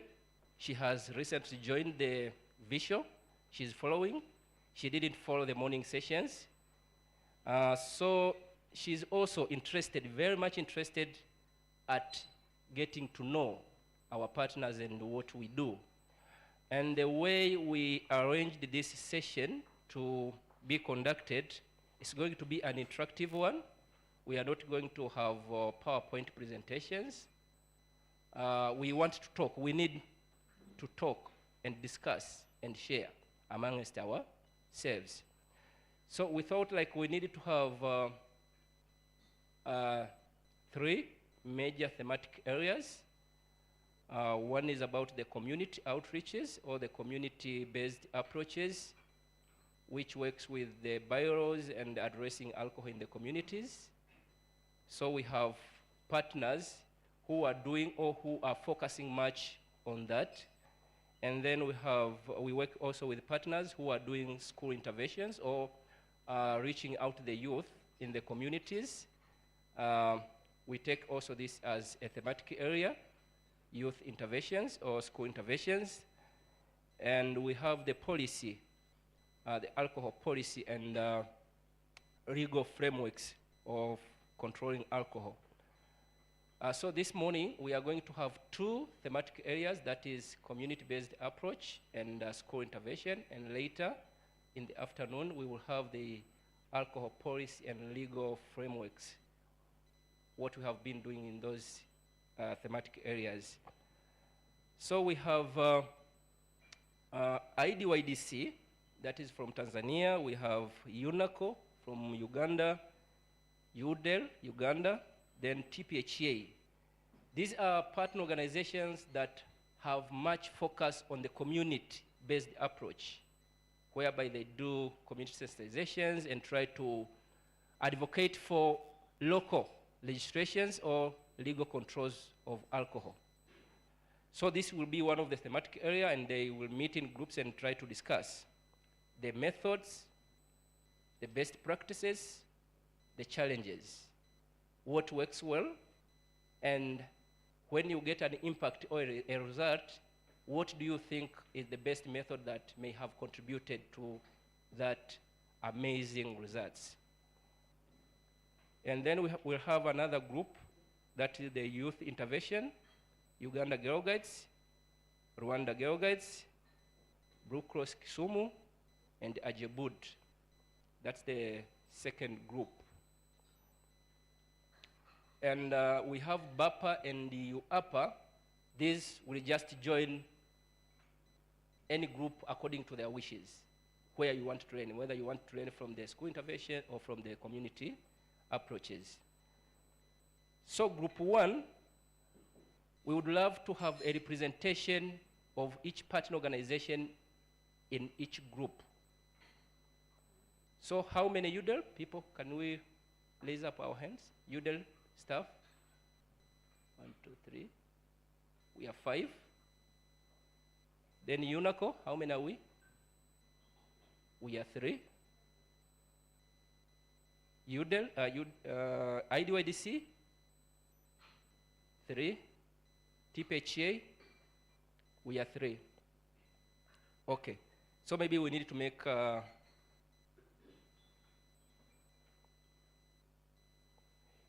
in this group is going to be led by John Nkoma, the CBA. So John Nkoma, your responsibility is to make sure you have this group partners arranged in according to their organization presentation, but making sure each group has at least an organization. And then another group is led by Prudence, that is youth and school intervention, whereby we have Uganda Girl Guides, Rwanda Girl Guides, Blue Cross Kisumu, and Ajebudi. So the first one, the 4 organizations make 2 groups. Are we together? IDYDC, UNACO, UDA, and TPHA, you make 2 groups. But make sure in each group there is person from every organization. Then the youth intervention and school intervention, also make sure you have 2 groups. So in total we have 4 groups. And in these 4 groups, we are going to discuss our projects, the best methods, the challenges, and the best practices, and then we share what works well and what doesn't work well. And then later, we'll come to do like a flip chart presentations and then have a plenary discussion all together in the house. Are we together? And I think this session has how many hours? 1 hour. So we use half an hour for discussion. Yes, Brenda?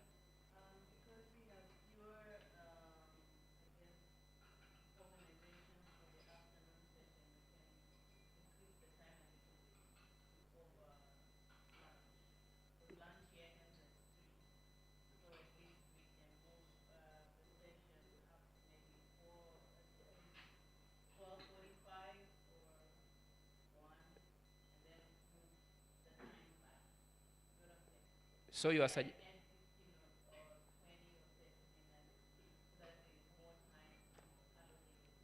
okay, so you are suggesting like the afternoon session is done for how long?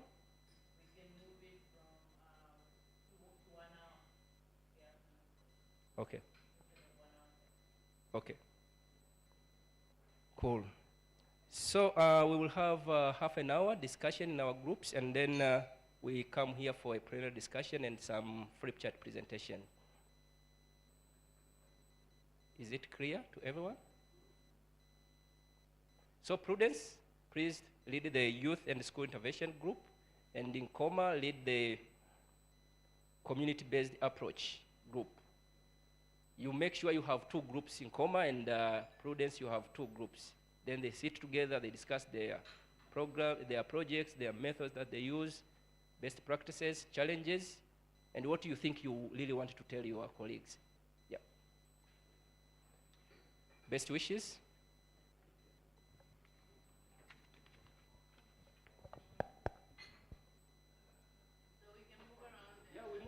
Yeah, we move around, we sit.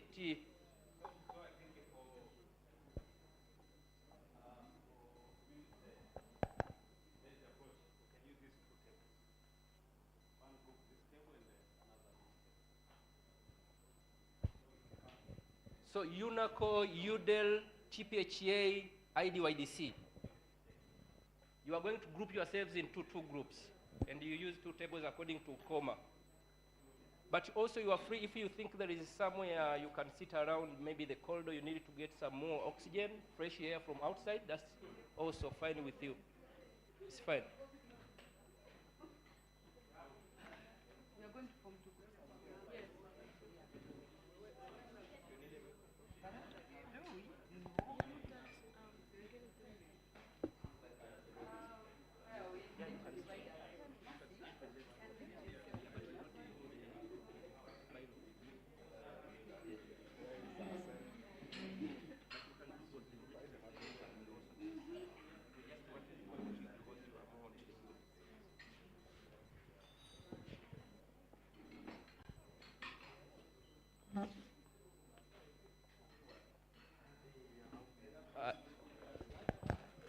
Bapa and UAPA, you join any group of your wish.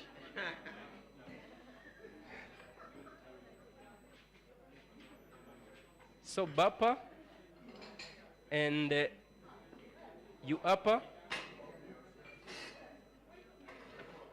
Most important that each group has each organization. That's very important.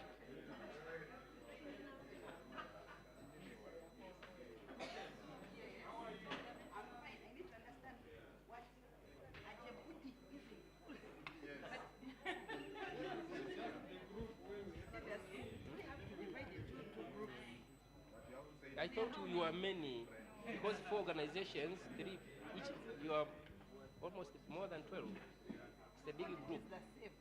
Yeah, it's a big group. You are not going to get the gist of it, because if you... And now when we are going to be presenting the same things. Yeah, it's it's okay, it's okay, it's okay. The same thing. It's okay. Yeah. Yeah. That we can divide, but make sure each organization is represented in the other group. What you think like one group can do, but you are going to be many, more than 12. One group can do. Yeah. Yeah. To repeat it, we can Said that we have to break into groups. Yeah, you break into 2 groups. It's easy to manage, and because if you are 12, people might not speak and might not talk. Here and then another one. Yeah. So we have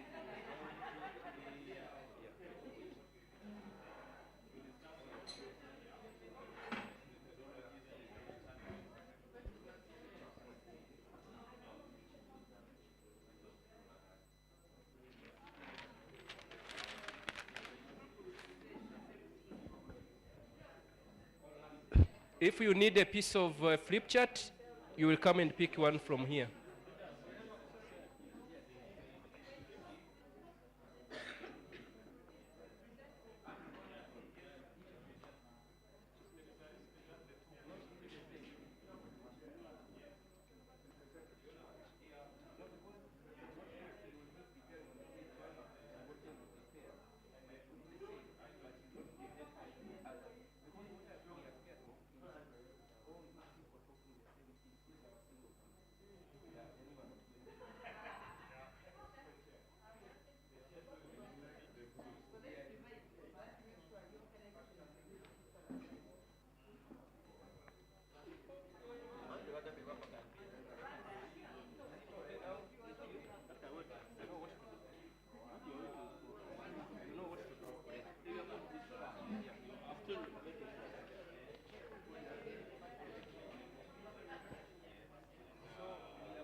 Hello?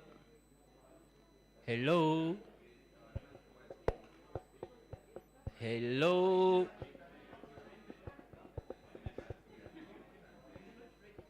Hmm?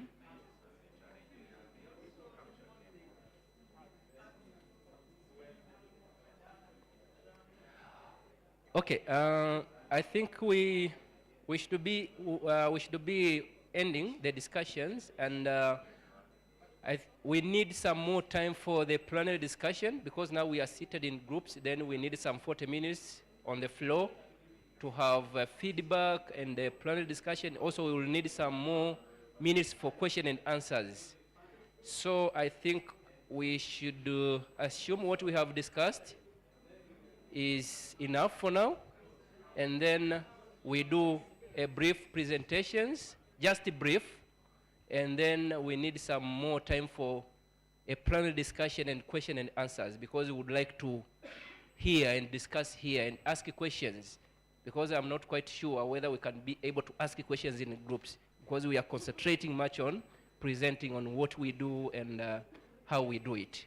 So I don't know whether we should continue with the same seating arrangements, or we go back to our previous seating arrangements. Should we go with the same seating arrangement? Cool.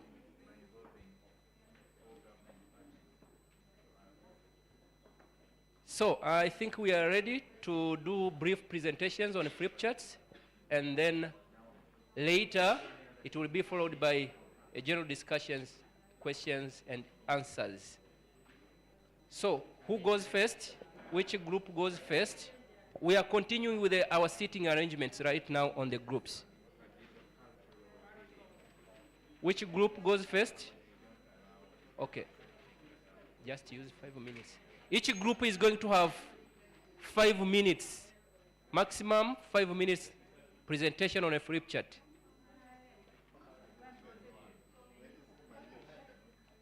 So Spajon, you are welcome to present. We are not going to. No, maybe someone can come and hold for you.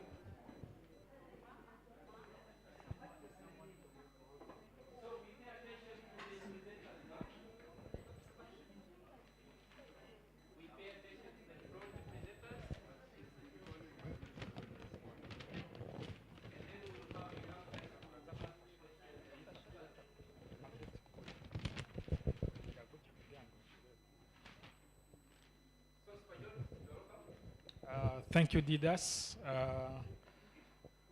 We have tried to share information on how we are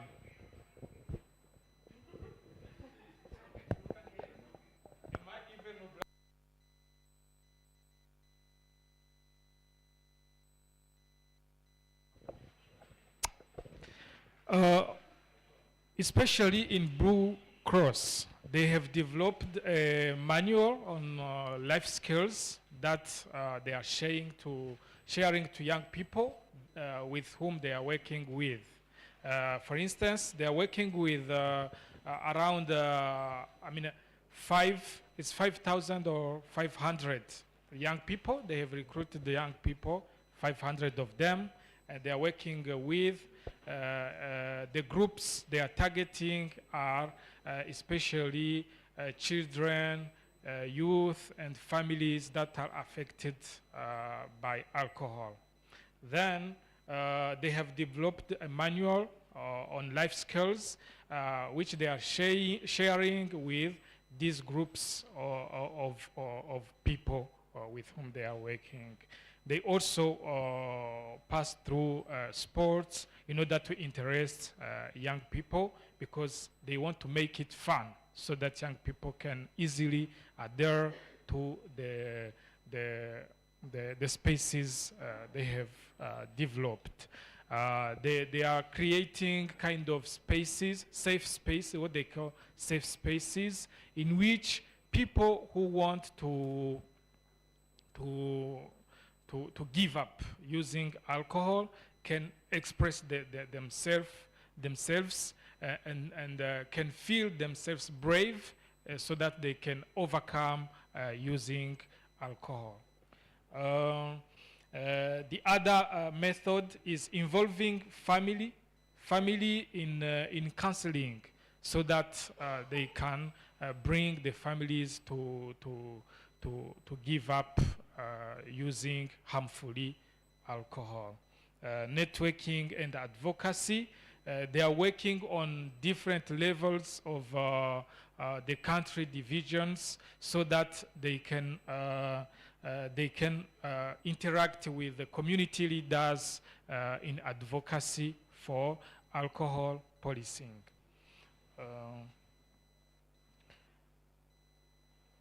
The other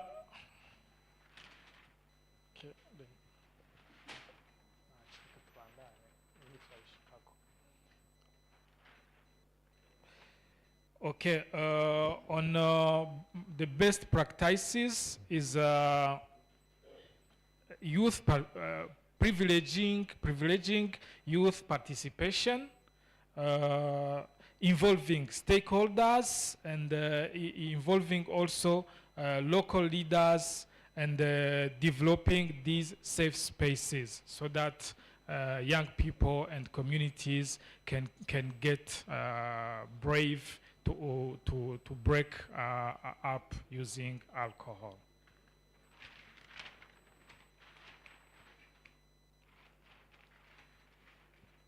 For Rwanda Girl Guides, also they have best methods. First of all, the thing to know is that they are working with more than 20,000 young girls in the country. And these young girls are members of the Rwanda Girl Guides association.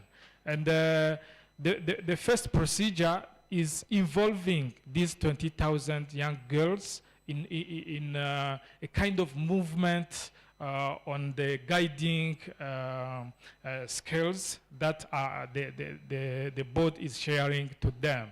So they have developed some guidelines that all these girl guides are following. The second thing to know on them is that they have integrated a component on alcohol to be shared. Thank you. To be shared in schools. So in schools, they are developing like clubs. They are developing clubs in schools, so that these girl guides, these groups of girl guides, which they call troops, which are being developed in the communities, are also following up clubs in schools. And then it's a peer-to-peer education approach. They're also holding an interministerial committee to tackle alcohol in an approach of advocacy. They run sometimes a campaign, a door-to-door campaign, in order to sensitize on alcohol harmfulness. They're also working with a rehabilitation center, so that to bring up this expert house, or I don't know, the experts in their work, especially in advocacy for a national policy. Among other challenges is that people want money when you invite them, because there are some people, when you invite them in an activity, they will tell you that you have to give something. And this is a habit that is getting more and more growing, and it comes like a barrier to their work. Another challenge is working most of the time in schools and not reach very well the community.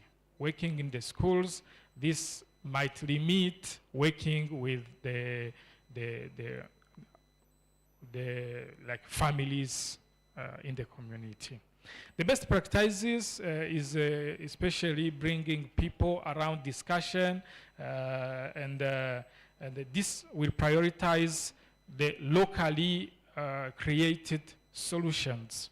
The online, using, this is especially for Ajebudi, Yaga, using digital tools, because Yaga in Burundi, on the other side, we are working with digital platform and digital tools. So this interests especially young people, because young people with new things, new ways of communication, new technologies, they will get interested. So we are bringing alcohol topics on these platforms so that young people get easily engaged, involved. Also, we are holding online and offline spaces in which young people can break and discuss about alcohol problems.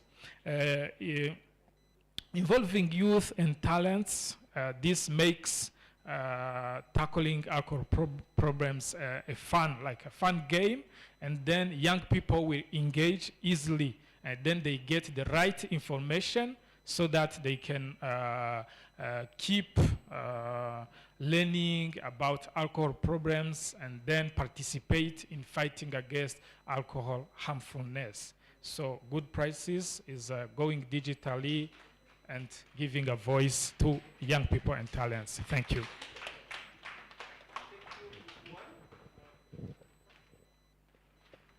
Thank you, Spajon, and your group. So we are going to the next group in the similar thematic area, that's school intervention or youth. And because we have been discussing on the same thematic area, what the next group, you can just focus on what the rest have not presented. Or if they look similar, then you can try to elaborate it more. Are we together? If this group has presented something that is similar to yours, then you can either elaborate it more to make it clear to the participants, or you just pick all those points that the previous group hasn't touched. You are welcome. Pardon? Yeah. We are going to, after that, then we ask questions and do a plenary discussion. So we do first a little bit. Next is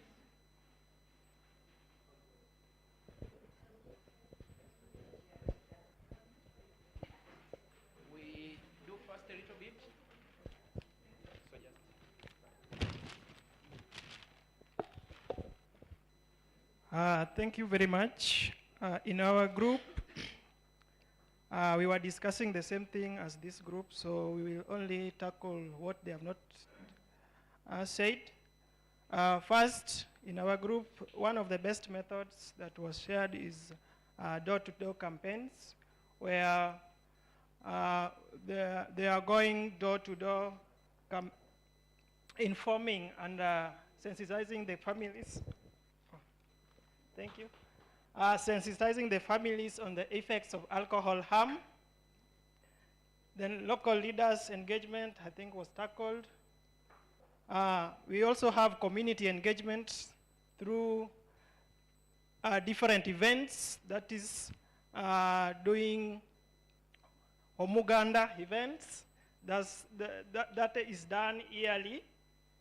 And it was shared by Rwanda Girl Guides, that they go to this event to share with people the effects of alcohol.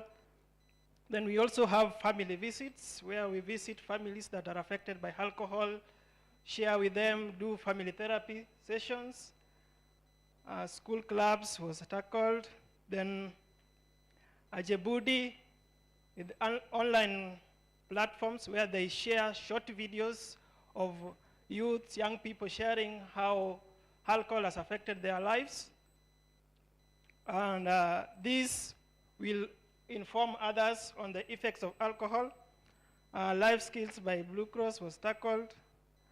Arts and sports, where we engage youth in arts and sports like drama, acting, modeling, to keep them busy, and also to use these talents to create awareness to others in the community. Lobbying for policy changes, where we have been able to lobby for changes in policy that regards alcohol prevention, as shared by Rwanda Girl Guides. They have been able to lobby for a policy on alcohol prevention that is in its draft stage, waiting to be presented to the parliament. And Blue Cross also were able to petition the county government of Kisumu, as shared before by Brenda.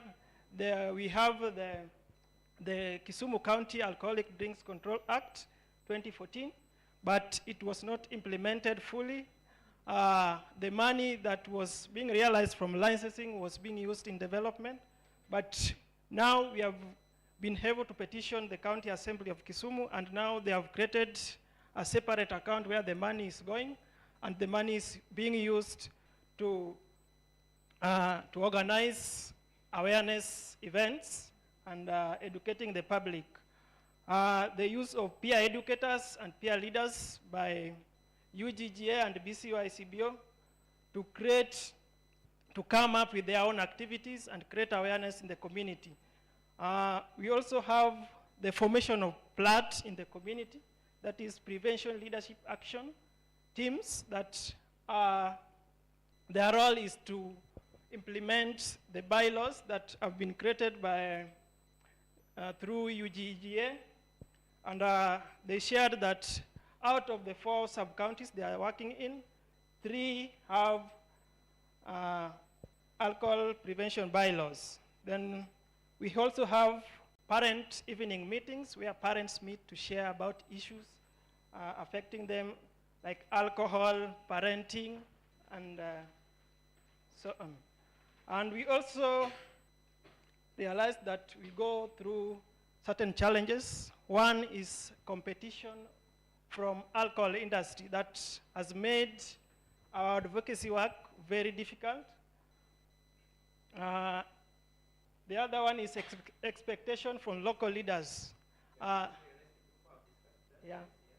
Then lack of internet by Djibouti, especially in the remote areas, the rural areas. So the people there don't access the digital platforms. Then there is culture, where in Africa, they appreciate alcohol to be a good thing. So this has also been a challenge for us to change the mindset of the people. Otherwise, thank you. We invite the next group for the community-based approach. This has been a group presenting on youth intervention or school intervention, the best methods and practices. So we invite the partner organizations that are doing community sensitization and community-based approaches in advocating for legal structures at a local level on addressing alcohol. So please, let's go quickly, just 3 minutes. Thank you, Didas. In the group, we had UNACO, TPHA, IDYC, and UIDEL. UAPA was there to get the knowledge from them. The working methodologies, these ones, they have VHT teams, the local council and the district leaders. They work with women groups and the cyclist groups.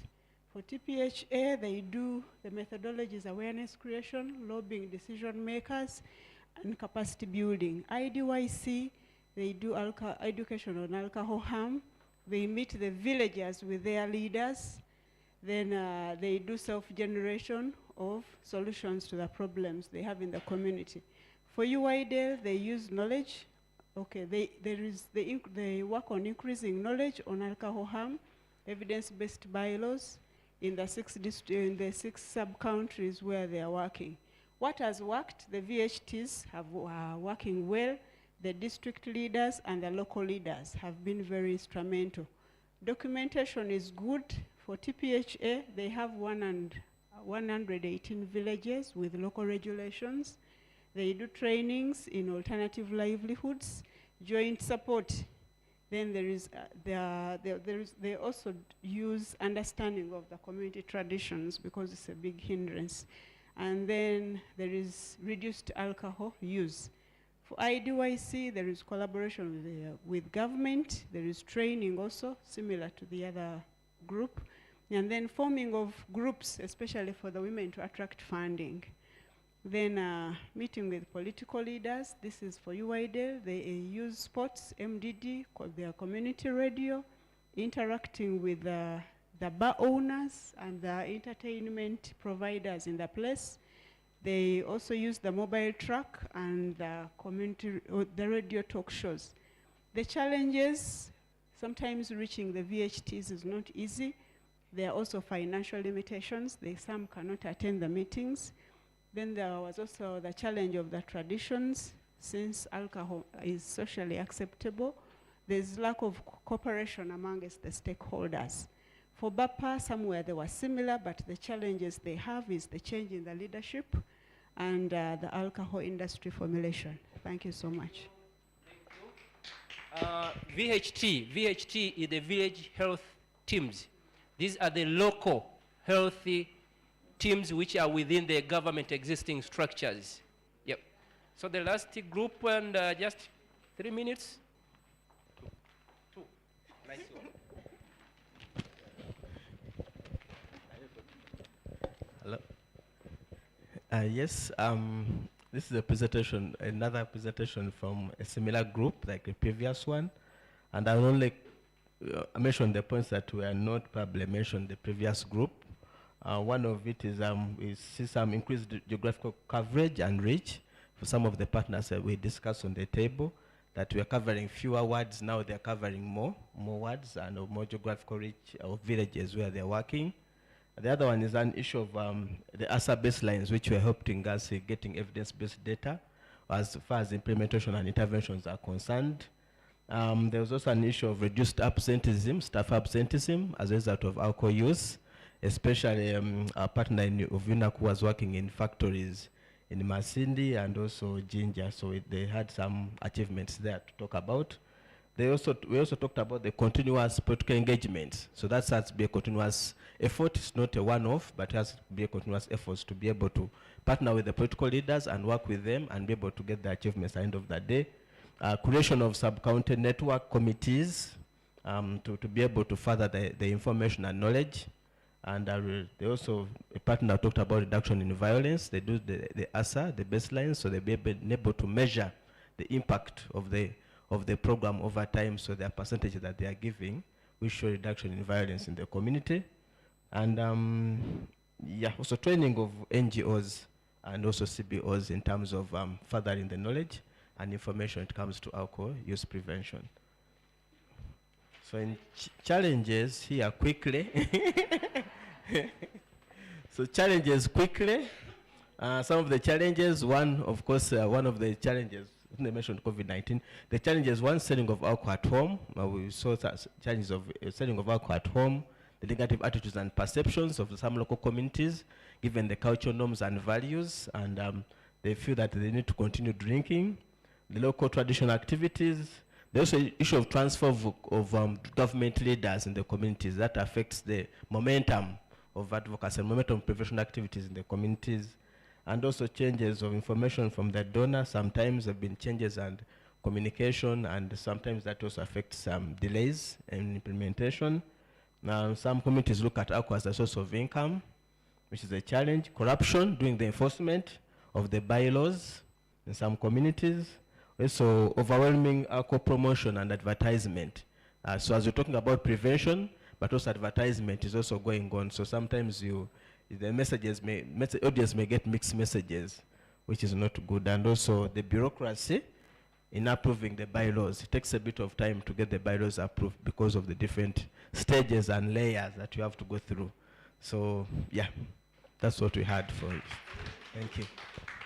Thank you so much. Yeah, thank you to all the groups for wonderful presentations. And we have 15 minutes for a plenary discussion. And here we were much interested on exploring more. What you didn't understand, then you point it out so that someone can elaborate more. And as we go into this discussion, there are two major issues that have come out from your groups, which I would love really to see you suggesting solutions. One is about community expectations, when they demand money from your projects when you want to meet them. We really want to find out what is the best way to do. Because you are programmers, you are project managers, you are project designers, are we together? We needed to think out how do we involve the communities to solve out this. We needed to think. But another thing is about the best practice using the already existing structures in the communities. We have different existing structures. For example, Rwanda, you said you have the parent evening days where they meet. They have the National Cleaning Day where they can use the same platform to deliver message because there is already public and the target group or the right holders that they want to address. So let's explore more and think more about that as we ask questions and as we discuss. So you are welcome. You ask a question or you give some more suggestions. And yes, Brenda? Someone to help me to move the microphone around? And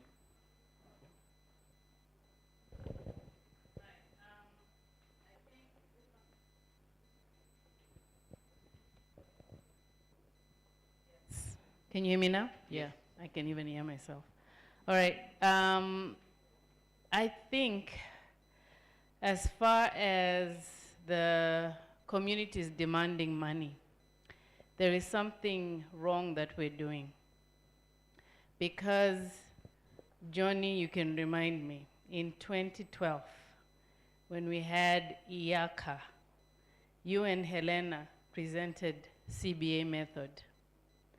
And I still remember that when you're doing CBA, you need the community to actually realize what is it that they can contribute. Firstly, this is after finding out what the problem is, but what is it that they can contribute to alleviating that problem?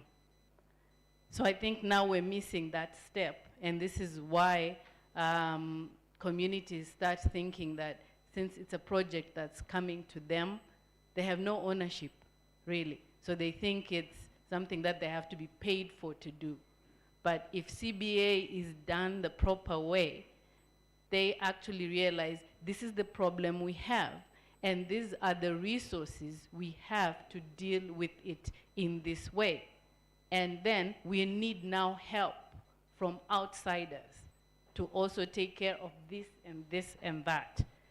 So then there will not be an issue of, oh, we need, I don't know, sitting allowance, oh, we need this, because they already know what is within their power to take care of a problem within their community. So I think a refresher course for CBA method is really needed for this to be, so that we get back to that. And Johnny, can you add, because you were the pioneers of CBA in Iringa after visiting Thailand. Thank you. Thank you, Brenda. Yeah, John, a minute.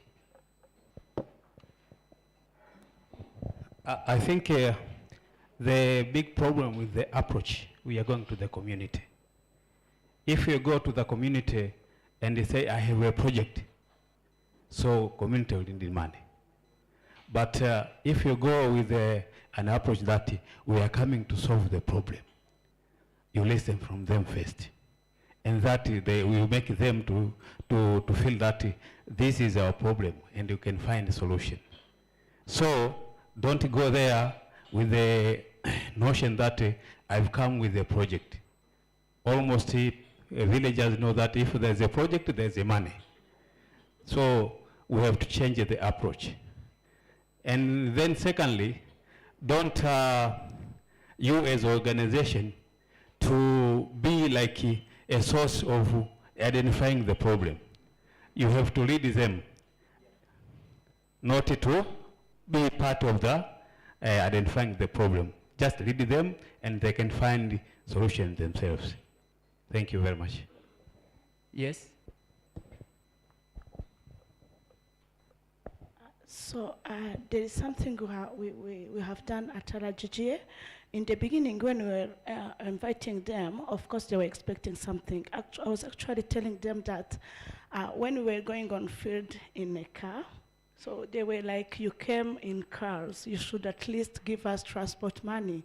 But then we changed, we started working closely with local leaders. So now when we are having an activity, an awareness campaign activity, like the local leaders are the one inviting their people. It's like, so when they know that it's those village leaders, the sector leaders or district leaders who have invited them, they feel that it's their activities, it's part of their community. Even if you are coming to deliver a message, even if you are coming to train them on something, okay, of course they will see you as an outsider, but they will see that the mayor is there, the sector authorities are there, so they will feel they are part of the thing, they are part of whatever is happening there. So working with local leaders and working with national police has helped us to make the community own the program, if I can say it like that. Thank you. And then soon we will be moving to the best use of the existing structures. Thank you so much. Maybe I will go for Brenda, the session, recap session will be needed. But also, we don't forget that there are those NGOs that are giving money to people for different programs, so in the communities, and we will not be able to close those NGOs to continue our programs. So what Marlene was saying is that we introduce local leaders in the program. First of all, we train them to understand what we are doing locally or at the village levels or at other stages of leadership in the country.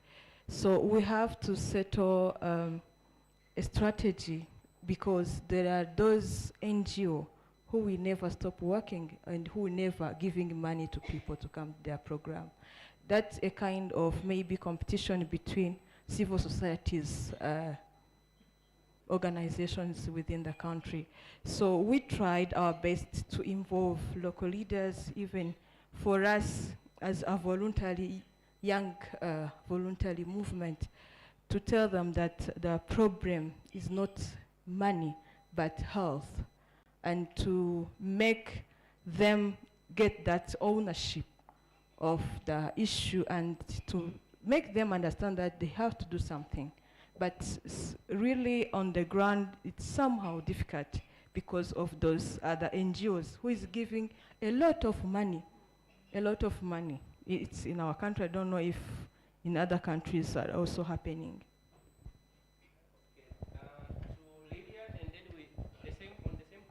Just supplementing on her issue, there is no way we can compete with NGOs that are giving people money, but my supplement to hers is that we have that cause.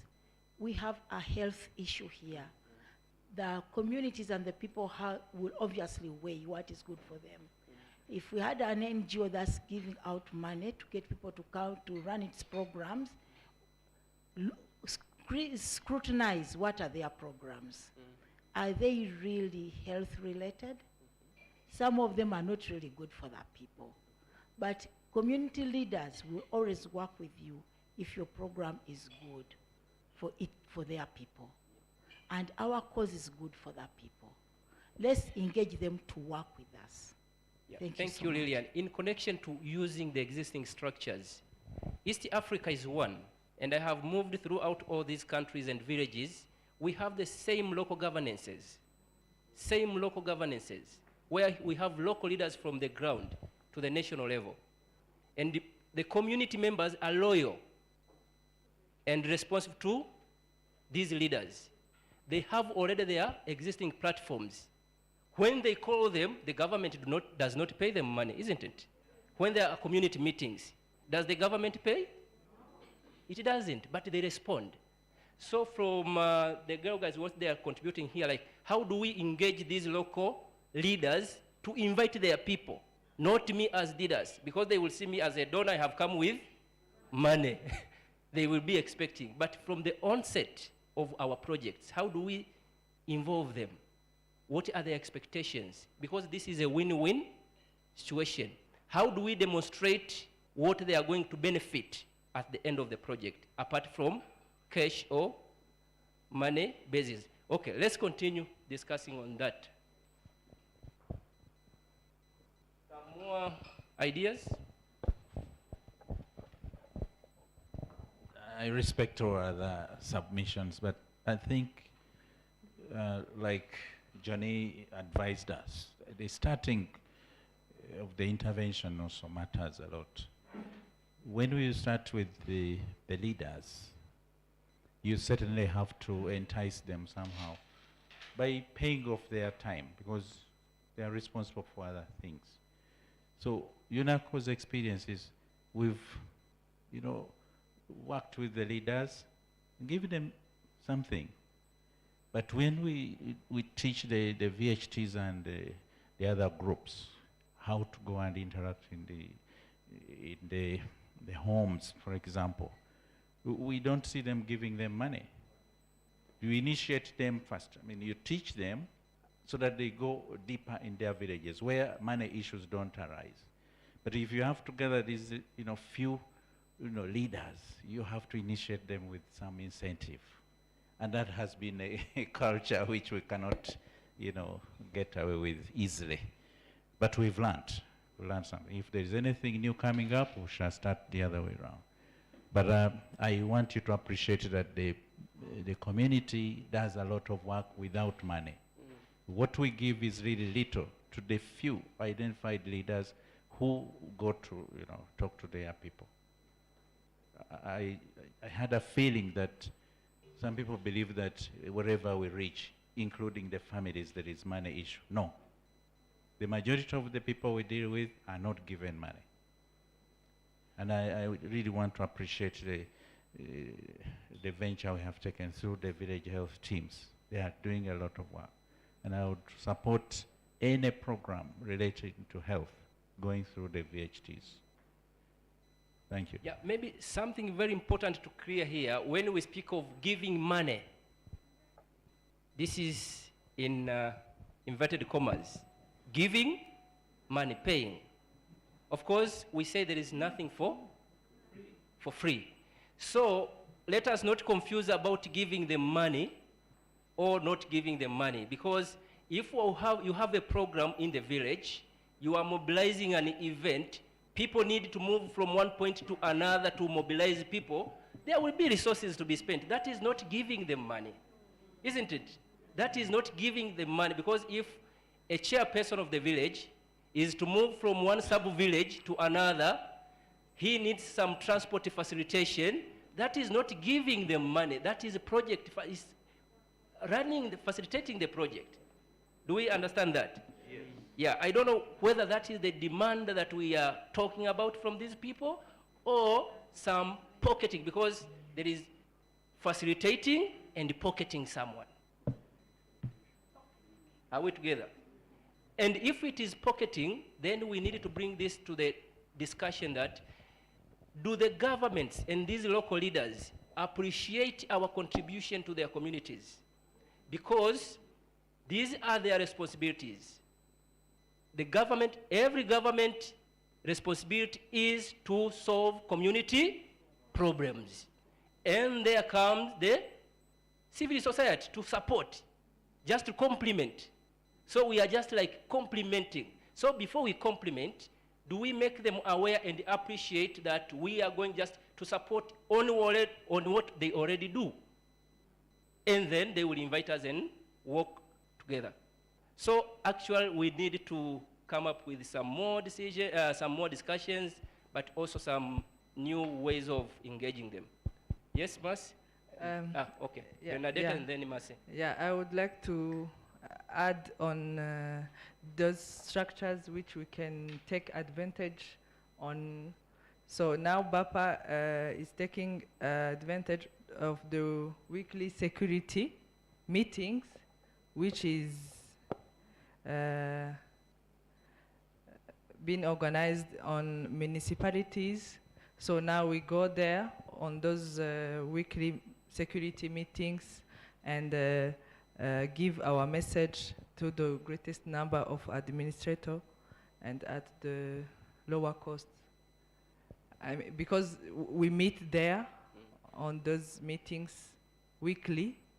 So now we have a permission from the governor to participate to any municipality meeting. So this is our advantage. So now we participate there as we can. So whenever they have forums, you either go or they invite you to go and deliver your message. Yes. And that is, you take advantage of that because they are already gathered there. Yeah. Yep. And that's actually, you are doing that at a national level and regional levels, but also that goes down up to the community, very, very small We community go to the levels. municipalities, yes. Yeah. Yes, Mas? Thank you. I just wanted to share something when you were talking about the roles, how we can enable our stakeholders know that this work is actually their work. We had a meeting with some stakeholders that involved VHTs, community development officers, and local and LC ones. So we actually tried to find out from them what are their roles in the district, what is your responsibility. And they clearly brought it out that it's their responsibility to make sure that the well-being of their citizens is looked at. The CDOs shared, they have to make sure that they have to come up with programs that contribute to income-generating activities for their community members. So we asked them, if your communities are drunk, people are high all the time, how are they engaging in productive activities? So you would see that they actually know that these are their responsibilities, but I think sometimes they need to be reminded and for them to own up, to know that this is their work. As they are doing activities for the government, they as well look at the well-being of the community. The VHTs in Soroti said they provide family support. So we asked them, as you go and talk about malaria and HIV, what else are you talking about? Because I assume someone who is drunk will not sleep under a mosquito net. So they realized that, okay, maybe we need to talk about alcohol as well. So we just have to continue reminding them of their responsibilities each time we get a chance to meet with them. And as they are doing government programs, they actually give sensitization on alcohol issues and other issues affecting the community. So that has helped us as UGGA, and somehow the stakeholders out there know it's their responsibility to do this work. Whether alcohol project is on or off, they have to continue delivering the message. Thank you. Do we have any organization here that has had an experience on the capacity development on social accountability monitoring, empowering the right holders to demand or to monitor the social services within their localities? Do we have any organization with that kind of experience, where you find the community members are aware of the quality and how services are supposed to be delivered, and they are able to go and demand for it?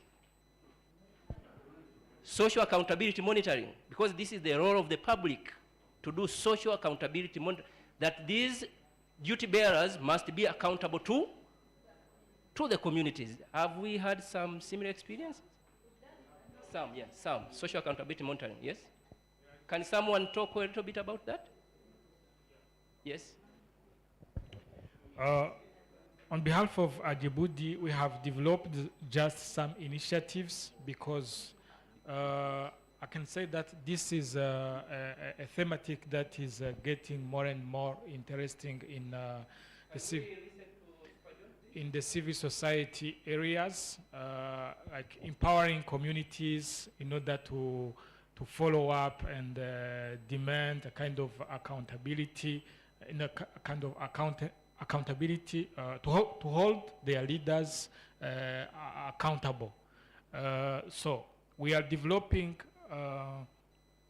from this a kind of, we have run a kind of analysis of the situation, and we found that it's not easy for now to go directly to the community to teach them how to hold your leaders accountable right here, right now. It's not something that could work easily in our countries due to the situation, the political situation that is not easily to navigate. So we have undertaken some initiatives going through this, towards this view. It is first to teach groups of people. In Djibouti, you have begun by journalists. Now we are holding a program to train journalists to produce reports, to keep up, following up on the national budget spending and so on, so that they can keep producing like reports to be, and the broadcasting programs to be broadcasted through radio stations and so on. And then we hope that it will pass through, and then we will step up on the community level. Thank you, Spajon, for this wonderful share. So I think we are on lunch hour now. We will break for lunch because the next session after lunch is similar to this, but it will much more focus on policy and the legal frameworks on alcohol control, but it might link to some of the issues that we are already discussing here. Therefore, we will pick up from where we have ended right now. So I beg to handle the microphone to Kasiria.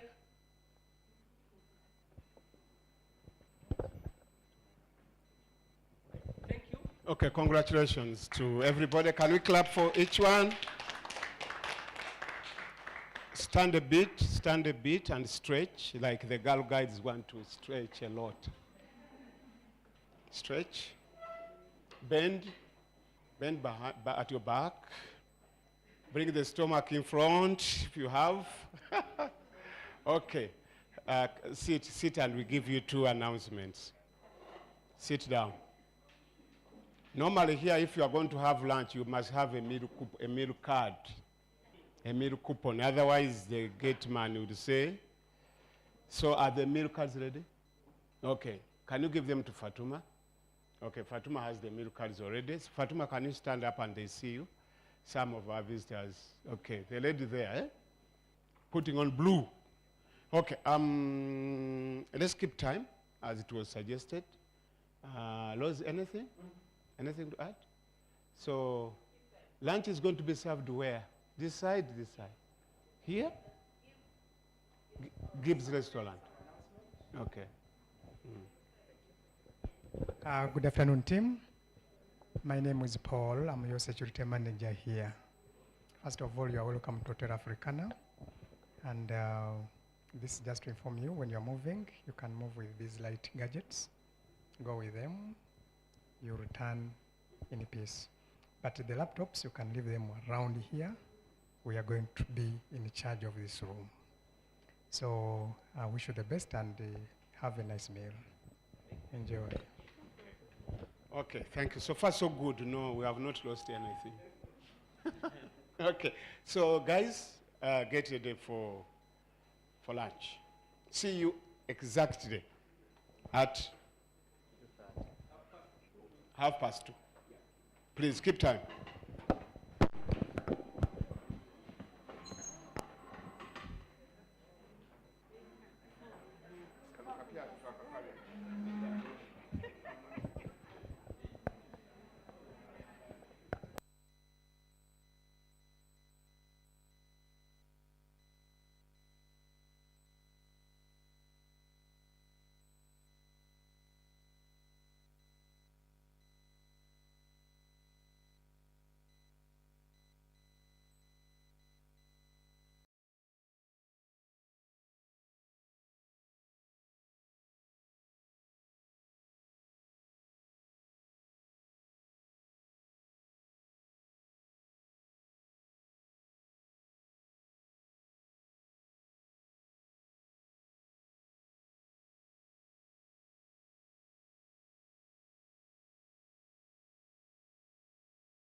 mention my name.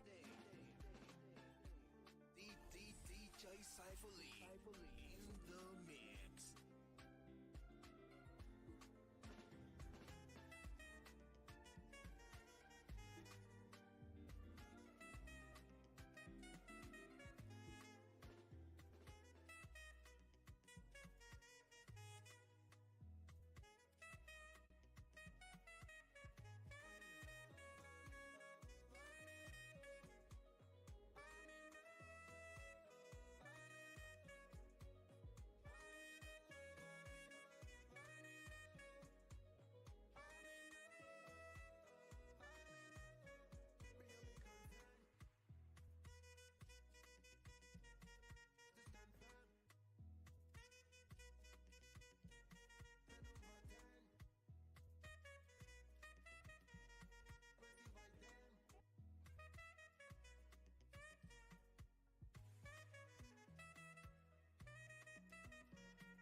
is International DJ Cypher in the mix.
Cypher Lee in the mix.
I get money, can't you tell? What boss, Vibe Cartel. Who me? Cause I care. After party, you can share my bed. Party time, 30 BG. Pull up, MBG. Gave me the pussy because I'm such a G. G so good, she don't wanna leave. Paris.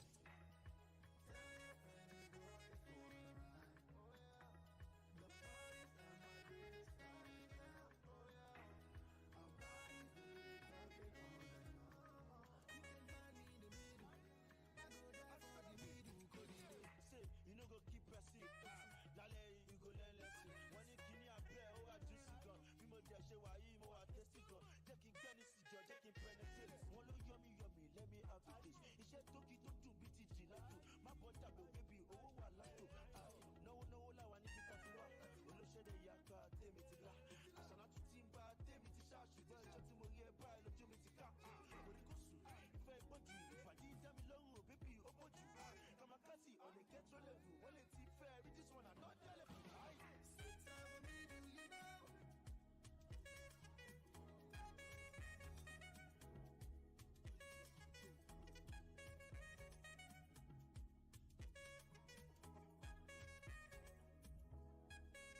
Comic every time.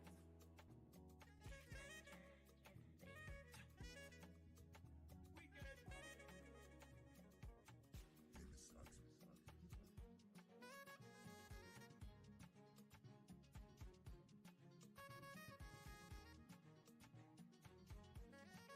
It is your favorite #1 Nigerian saxophonist. My name is Yemi Sax.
Some respect when you mention my name.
spot. Actually, they are not here, all of them. Interesting. You have one. Yay! Thank you for volunteering.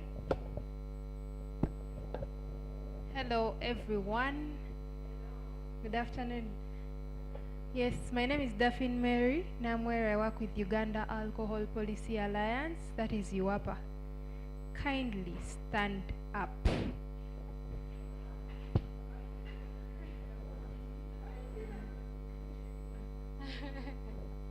Okay. What should we do today? Female, male, female, male. No. Badu Badu? Yes. How many of you know Badu Badu? By show of hands. Okay, let's do Badu Badu. Which gentleman? Okay. When I say Badu Badu, you raise up your hands, both hands. When I say Badu Badu, you raise up both hands. Badu Badu. Badu Badu. Okay, when I say Badu, you put your hands in the middle like this. Badu Badu, hands up.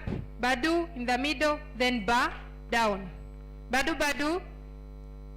Badu, Ba. Badu Badu. Badu, Ba. So I want to see which people are active. We start. Should I repeat the instructions? Oh, it's about the brain. Eh? Okay, let me see the active brains here. Badu Badu. Badu Badu. Ba. Ba. Badu Badu. Badu Badu. Badu. Badu. Ba. Badu Badu. Ba. Badu. Badu. Thank you.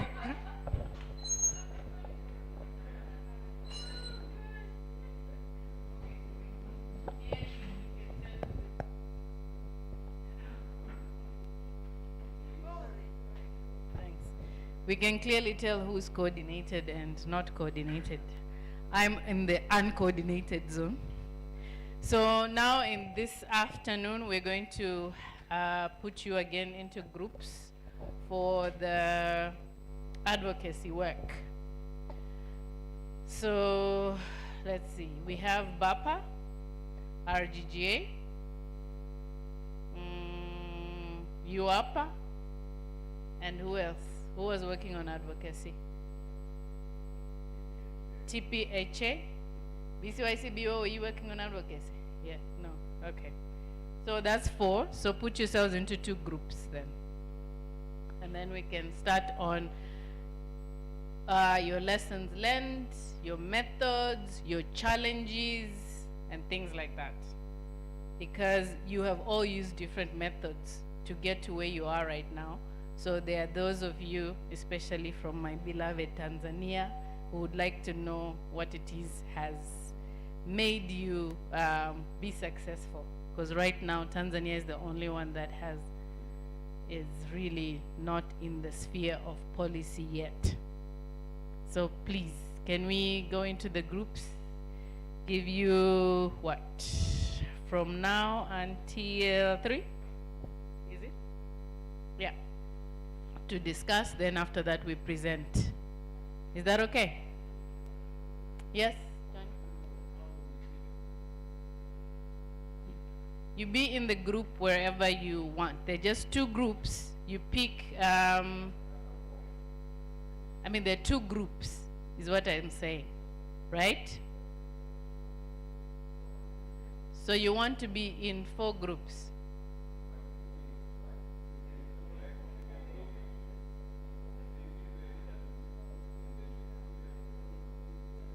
Okay. So who's leading RGGA? Bapa? Can you see? Are you guys listening? Oh, at this table, there's too much talking here. Are you guys listening to what I'm saying? Okay. Who is leading, what was left? TPHA? You? Who is leading, who is left? UAPA. So Margaret, you have to be in another group. So, no.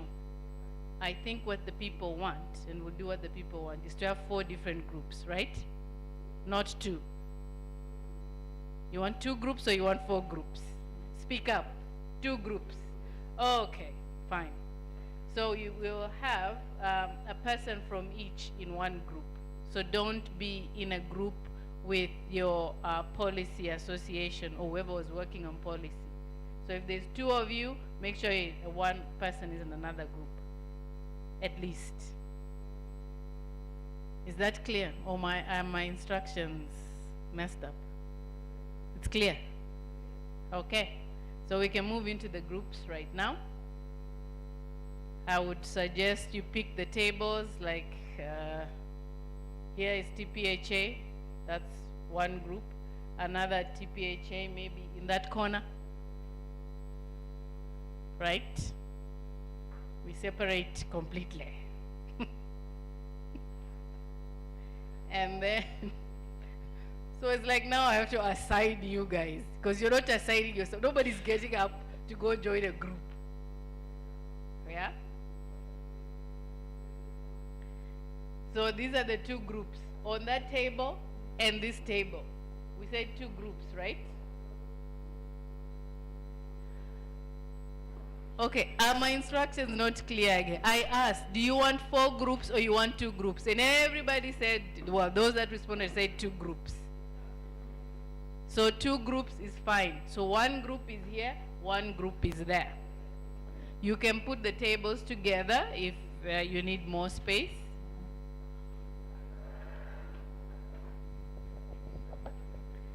And for this one, I would suggest we are very comprehensive. And also in your discussions, excuse me, I'm talking. Can I just add one thing? Please add alcohol industry influence. What have they tried to do to your efforts on that discussion as well? Okay.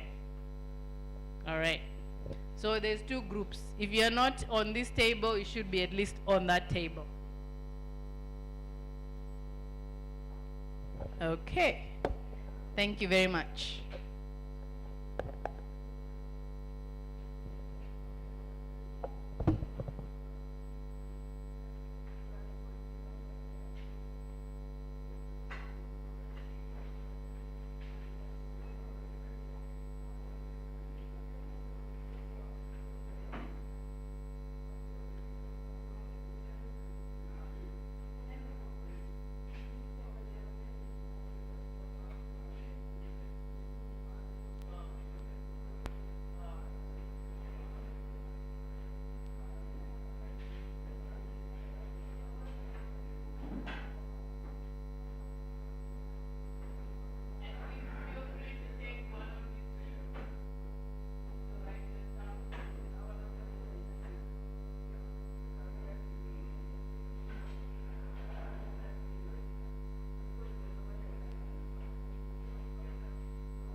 Okay, you need to wrap it up. You. I need to know which group wants to present first.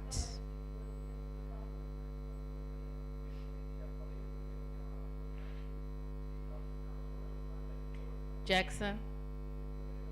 Jackson. Jackson. Is your group presenting first? Jackson. Or is it this group? Who wants to go first?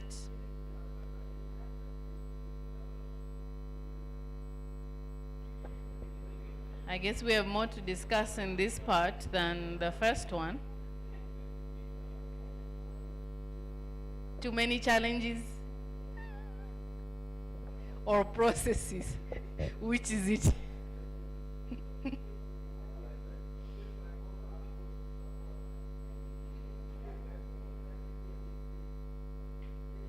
I can't give you more time.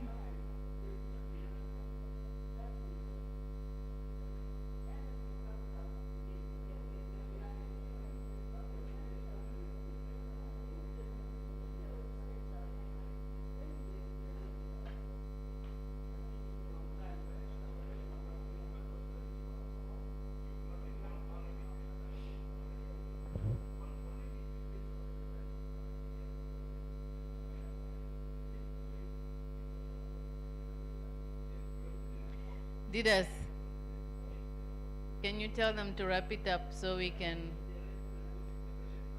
Yes, we will have that.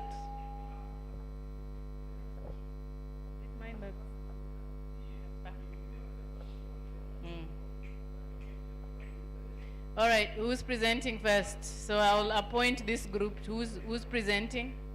Can they come up? We can continue the discussions later, right? And we're also going to have a question and answer session. So please. I think we need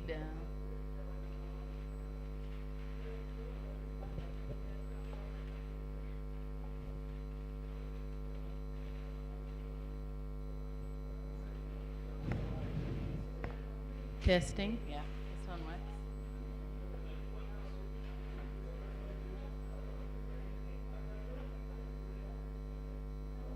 Margaret, you are not presenting again.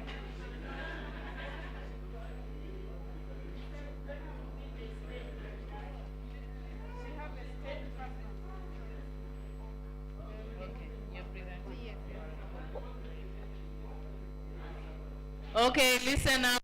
This group is going to present, so you guys need to pay attention. The discussions can continue after you've made your presentations.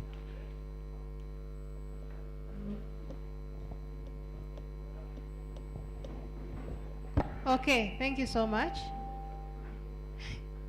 Okay, I'll reintroduce myself for the people that weren't here. My name is Daphne Mary Namwero. I work with Uganda Alcohol Policy Alliance as a project officer.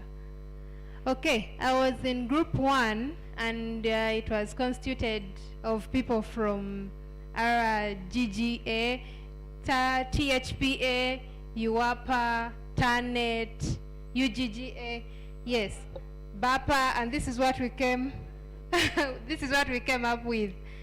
Okay, the best practices or the methods for advocacy. 1, we mentioned secretariat. For good advocacy, you need to have a secretariat. You need to have somewhere where people do their day-to-day work. You cannot advocate online and you think it will be so successful. Then 2, we have collaboration with key stakeholders, government, parliament, ministries, name it. And we have training of major stakeholders. Once you're collaborating with those stakeholders, we emphasize that you have to update them, you have to train them. Okay, these stakeholders are determined by a particular activity. For instance, if you're training, if you have an activity to deal with policy or lawmaking, you'll make sure you're training people like the police, you're training the ministries, the people that are going to advocate. Thank you. So we have regular follow-ups. Yes, for these stakeholders still. You know, most of them are busy. If you don't get on their case, you'll never get what you want. You have to follow up regularly. Joining other networks. Yes, some of our colleagues mentioned that they are working with several networks. For example, in Uganda, UAPA is working with, has joined the SEFA initiative, the WHO, that is World Health Organization, and this is, I think, from BAPA or RGGA. They work with GBV, the network for GBV, gender-based violence, then the environmental network. Then UAPA talks about the conference. There is a biannual conference every year, which is also happening this year in November. You're all welcome, by the way. Then we have collaboration with government, NGOs, name it. For example, my friend from BAPA says they work with Movendi, Swiss Corporation, WHO. Then we have involvement of administration from planning, evaluation, and monitoring, of activities. You plan together, you monitor, and you evaluate together. Then we have community-based activities. We have diversification of programs. For example, they work together with the village health teams, the VHTs. We also have use of social media as an advocacy tool. That is, for example, the online campaigns using Facebook, Twitter, Instagram, WhatsApp, name it. Let me change.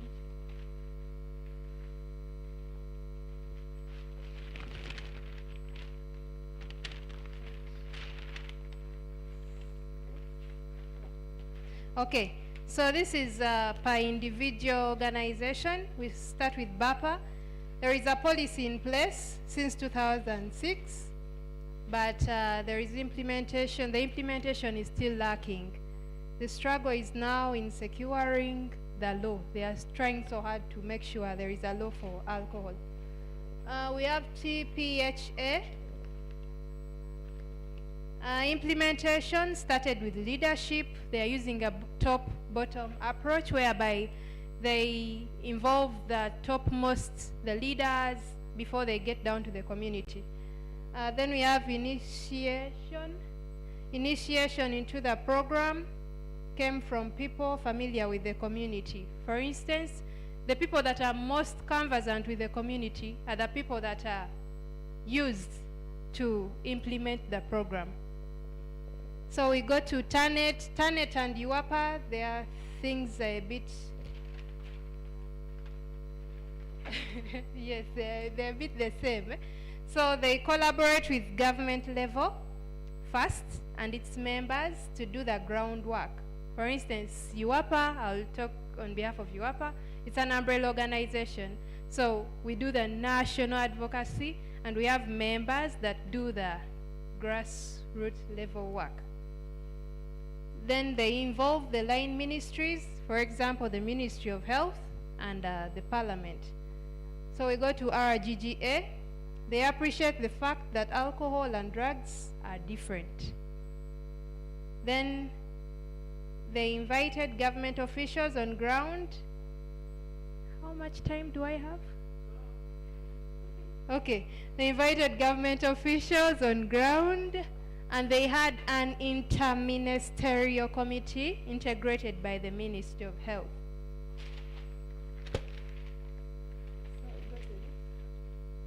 So RGGA, there is involvement of key stakeholders.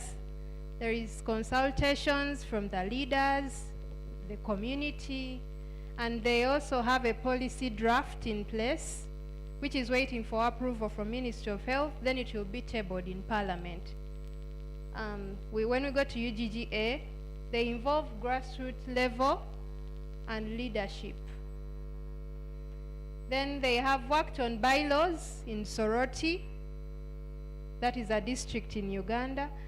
Then they are engaging the leaders or the decision makers, and the bylaw was made and presented to the Soroti district speaker, which is waiting to be passed.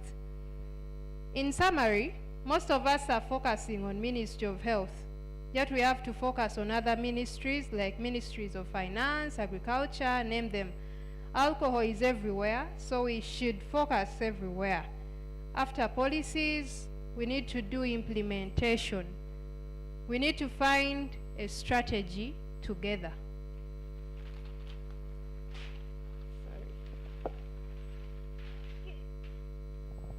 So, the challenges we have in common, there is corruption and a high level bureaucracy.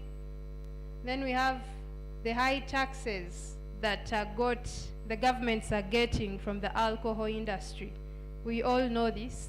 It's somehow unbeatable. The governments are getting a lot of money from these people.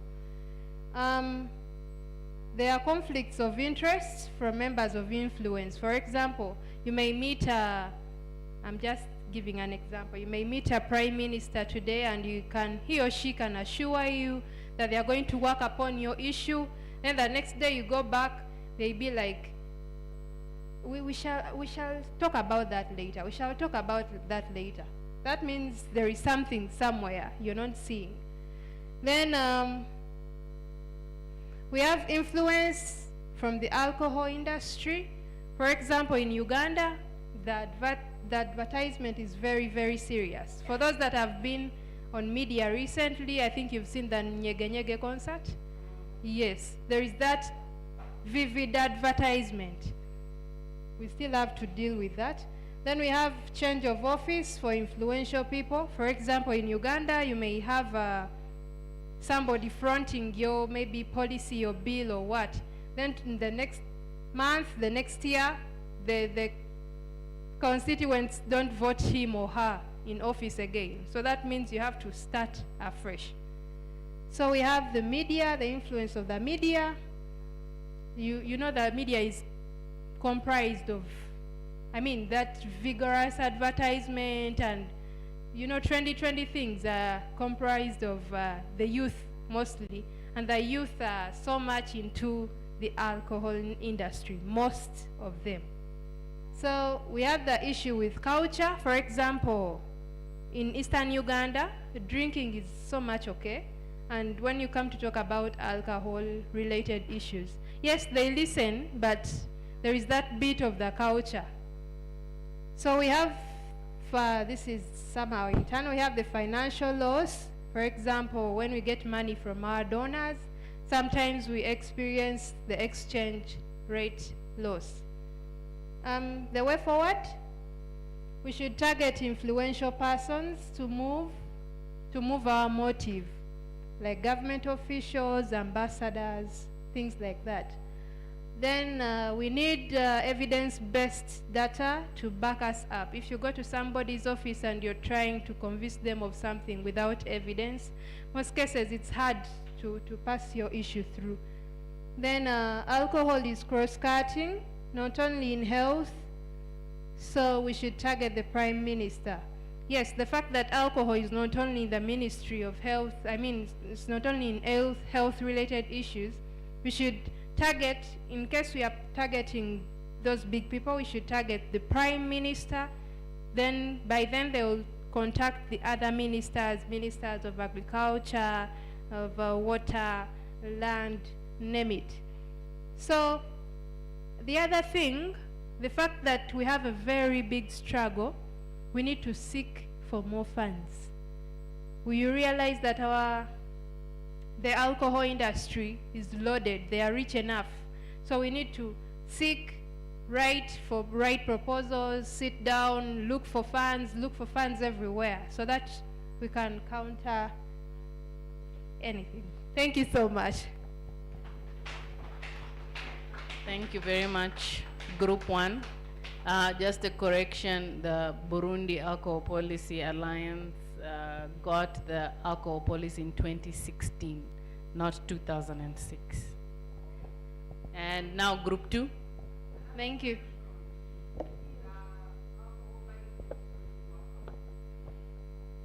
The alcohol bylaws in Soroti were approved. Fantastic.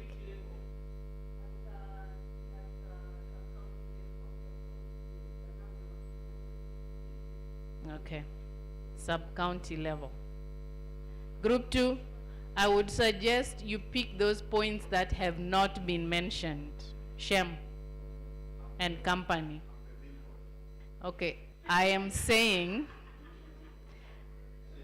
pick the points that have not been mentioned. We don't have to repeat. Everything has been said.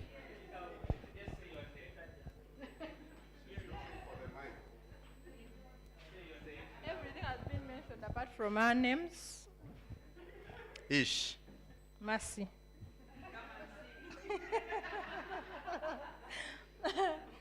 Okay, thank you very much. Most of the things have actually been said, like they've said. The only thing that was not talked about in detail that I wanted to talk about was how UAPA, BAPA, and RGGA uses the available platforms or forums while disseminating the policy. For example, UAPA, they shared that when they came up with the National Alcohol Control Policy, there was an issue of disseminating it. It was a bit hard, they were blocked here and there. The alcohol industry kept on frustrating their efforts, so they had to think outside the box, and one of the ways was looking at the available platforms like meetings. If there is a meeting for big stakeholders within the country, they utilize that and disseminate the policy. Then, of course, they've held workshops as a best practice to disseminate the policy. They are engaging other stakeholders like the Interreligious Council, so that the interreligious sector also helps in the fight against alcohol. Then what was? It's here. The bill. Done. Draft two in the what? Okay, what I was talking about is right here. That's what he's sharing.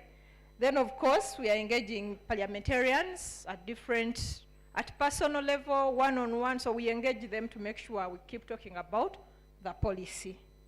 So the other things already said, Brenda. I'll request Ruth, she had something she wanted to share. Then, thank you.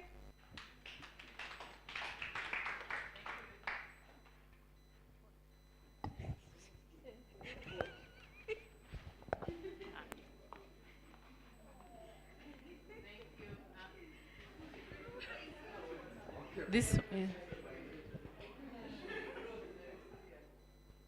Are we actually using that small thing? Are we supposed to be able to read it, Ruth? Good afternoon, everyone.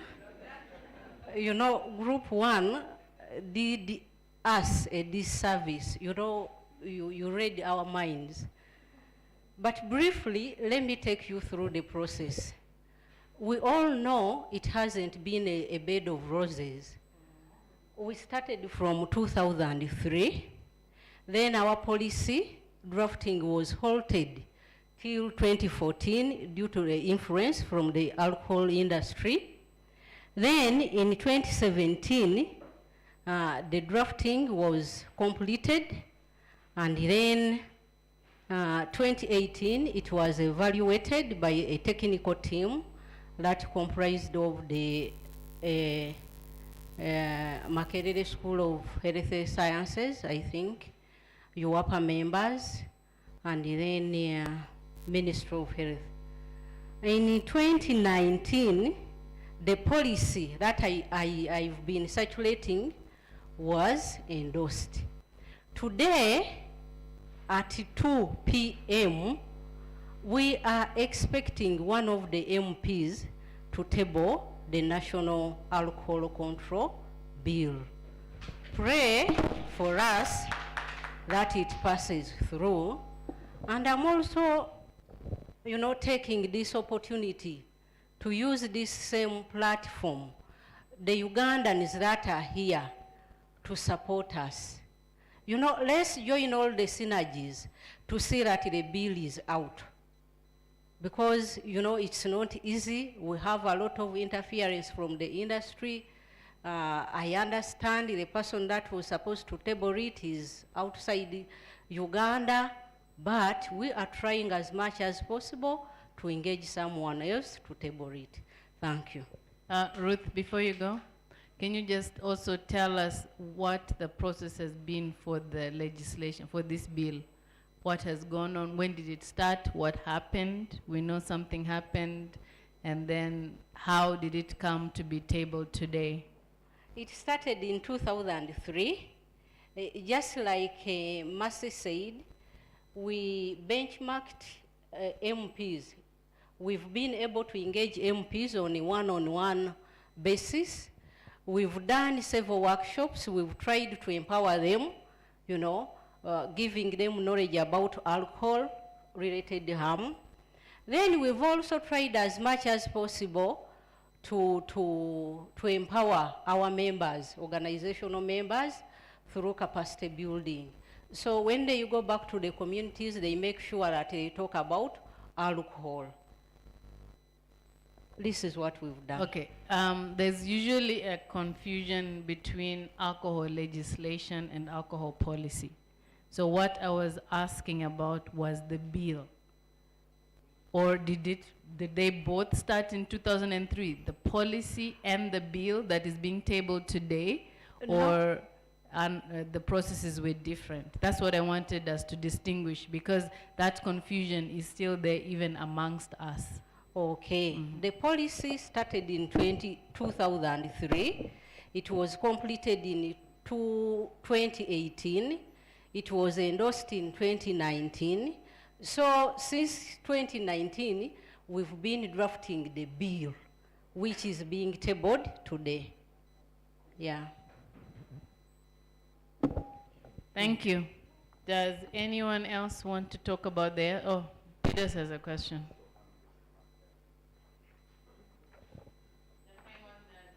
Yes, thank you, Brenda, and the presenters. In your discussions, you have discussed about data, having data to influence advocacy. And we haven't discussed much on that, but taking an experience in Uganda, I would like just to probe you to have a discussion that despite the long journey that we went through in advocating for the police from 2003 to 2019 when it was endorsed.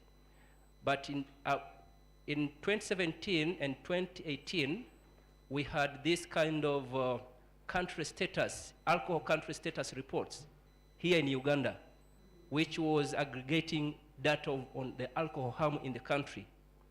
I want just to probe you. How much pressure could have this report amounted to influence the decision makers to see that this is really a problem and really we need to address it? Can we think and discuss in that kind of a little bit? Is it everyone or just the Ugandans? Okay.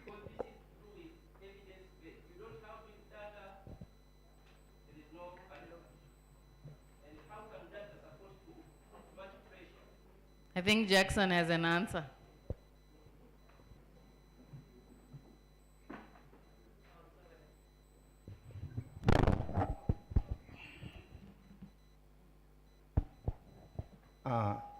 Jackson, my name is.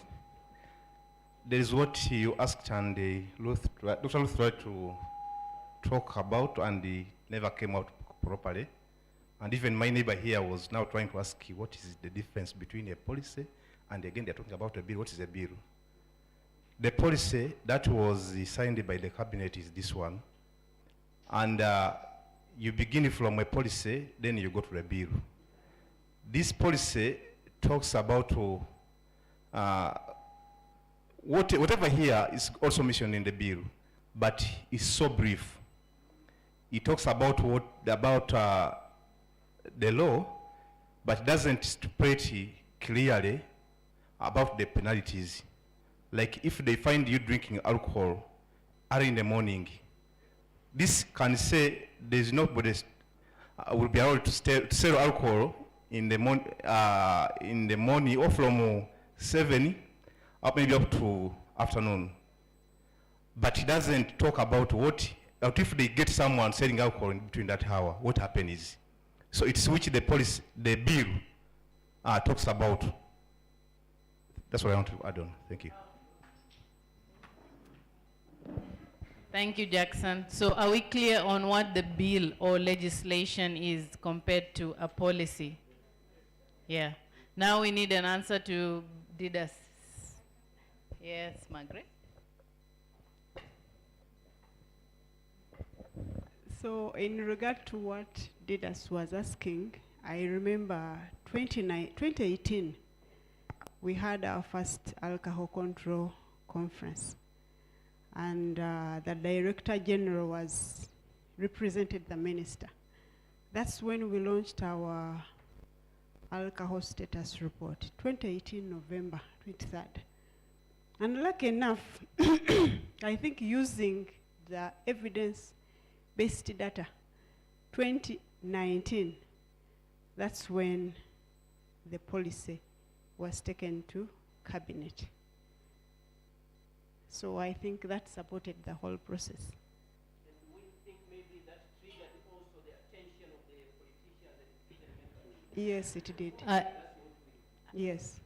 I think what we actually want is that to ensure that everyone knows that in-country data and research is very important to change the minds of the legislators, of the Ministry of Health, because usually we have data that's not from our own countries or from our own context. So the prevention work that's being done on the ground actually feeds into advocacy. That's why we always have to have prevention work and advocacy work together, because they support each other. We need evidence-based policies, and the evidence comes from the prevention work that's being done on the ground. So if this is clear for everyone, we can move on. Yeah? All right. Any, okay, firstly Spajon, and then Kasire, then Makumbi. It's just a question. I've seen that the group number 1 has stated that they have met medias among other challenges. I haven't understood, because I was considering on the other side medias like other stakeholders. They can be involved in some ways so that they can support our work. So I'd like to understand in which case medias have been positioned like challenges rather than supporters. Thank you. No. Mine is different. It's on data. Yeah, thank you so much. What I can comment about the media is that if you want to receive airplay, you have to pay something. And usually our advocacy work, we don't have that a lot of money to pay to the media. But the alcohol industry has a lot of money that is paying to the what? Like for example, Daphne talked about the Nyege Nyege. You'll find how it was promoted on all the various media platforms. It was all over at all times. So our prevention work did not even surface anywhere, much as we were doing much. So the media is doing. I explained Nyege Nyege, sorry. Nyege Nyege is an annual festival where people come to dance, drink, and have fun. No, it has been happening. Yeah, just that this year round has been publicized a lot, and it was purely sponsored by the alcohol industry. You guys know Uganda Waraji. So it was all over. So even if you had any prevention message, it could not go anywhere because the industry had blocked everything. So that is where the media is what? is becoming a disadvantage on our prevention work. And when you look at some of the, I don't know if I would share some of the way the media is advertising. I think I shared it. I'm just going to read one comment here, how they did it.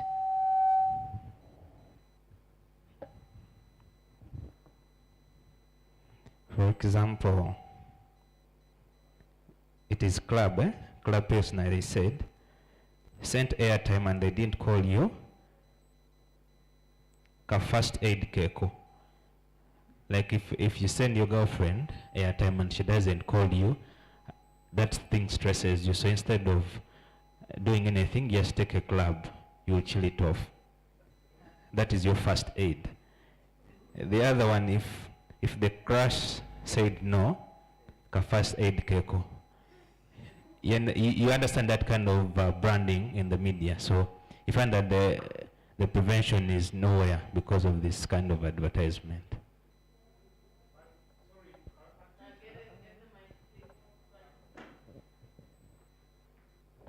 I think in what you have been explaining, I think that the alcohol industry is the challenge, but not the medias, because in the beginning you have said that alcohol industry has much money to hire the media services, but us on our side we don't have much to satisfy them. Then I found, through that, I found that medias are just tools that alcohol industry is using to convince the population. So I think that maybe we have to find ways to work with medias. Because I know that in Burundi, BAPA has found its way to deal with medias. And on our side, like Djibouti, we are dealing with digital platforms. It's also medias. And we have been, for many times, we have been approached by alcohol and industry, giving money to us in order to post their information, those kind of marketing messages. They have been approaching us to talk. Especially they have talked with me, especially in order to give them this, to open them the doors in order to post on our platforms. We have refused because we had already this relation with BAPA. So I think maybe through lobbying or capacity building to these media responsibles, we could get some medias that can support our cause. Yeah, thank you. They are just tools, but they are not engaged such the alcohol industry in fighting against our work. They are just tools that are there. They are like neutral, but if you go activate them first, or I don't know, they will join your cause. Thank you.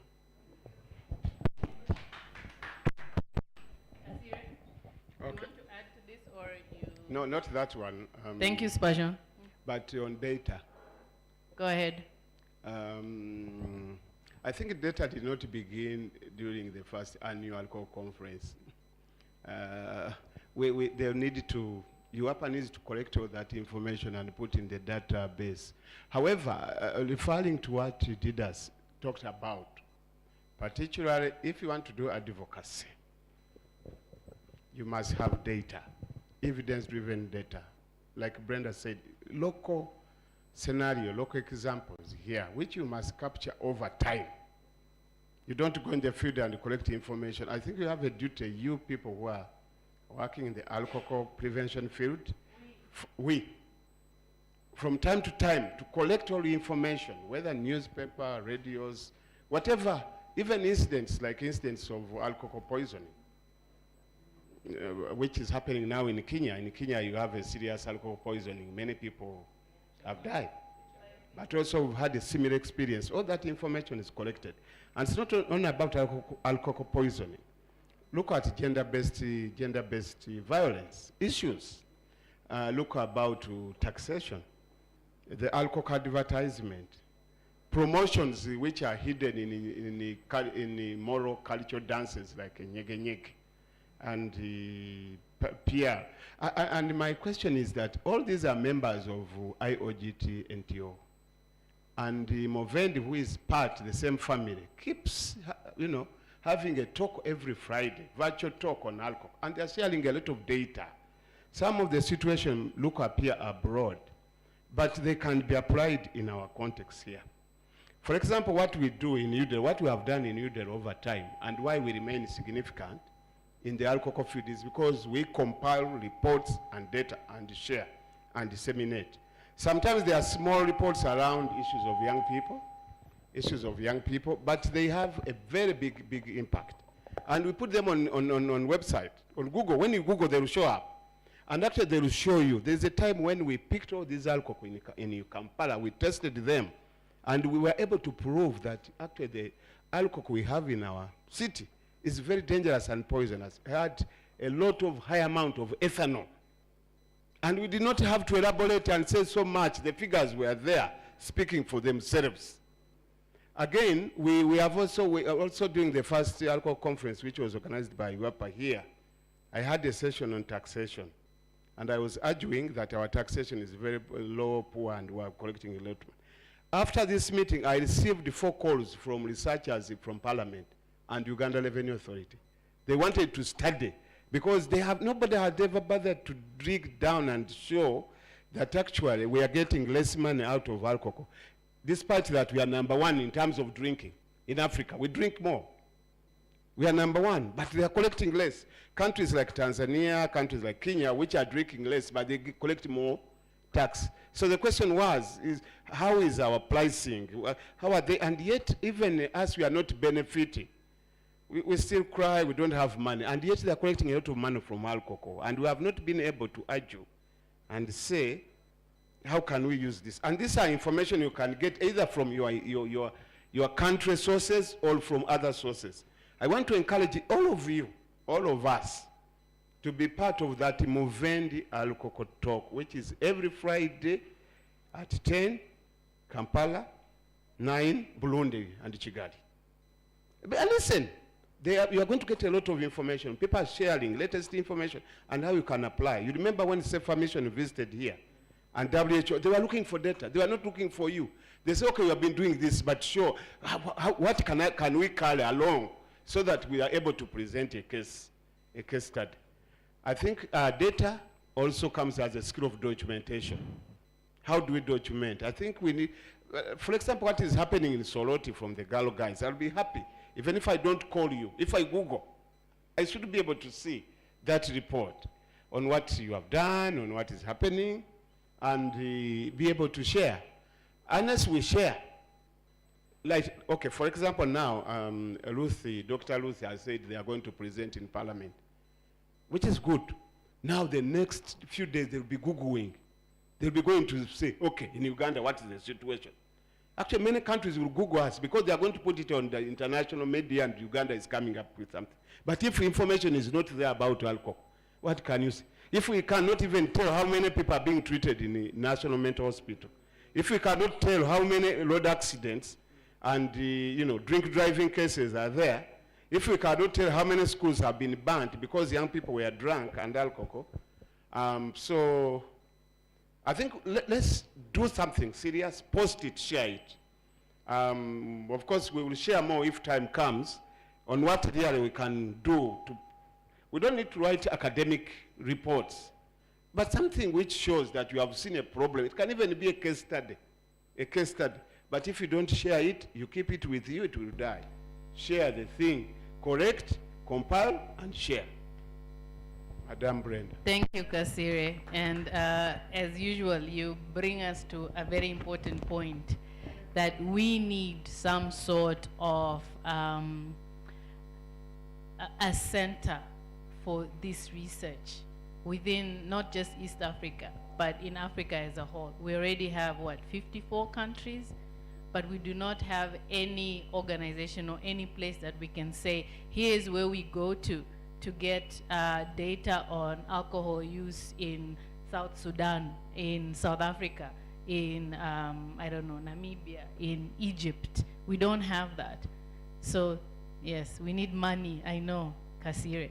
But as consortiums, and you guys are members of GAPA, you're members of Movendi, so this is where you need to come up with these ideas and say, okay, let's together do this. Because West Africa is part of GAPA and part of Movendi, so is SAPA from down south.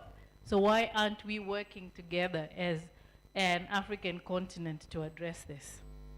Food for thought for all of you. Yeah. I'm not giving anyone else a chance to talk now. I would like us to get tea, and we sit here, and then Johanna can present in 15 minutes. So let's continue this conversation. It's very important, right? Fantastic.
Hello. Hello. Can we have our coffee and get back to our seats, please?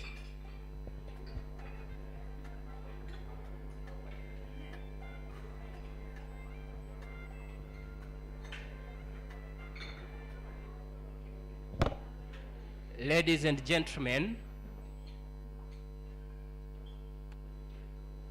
this is a special announcement. We get back to our seats, take coffee.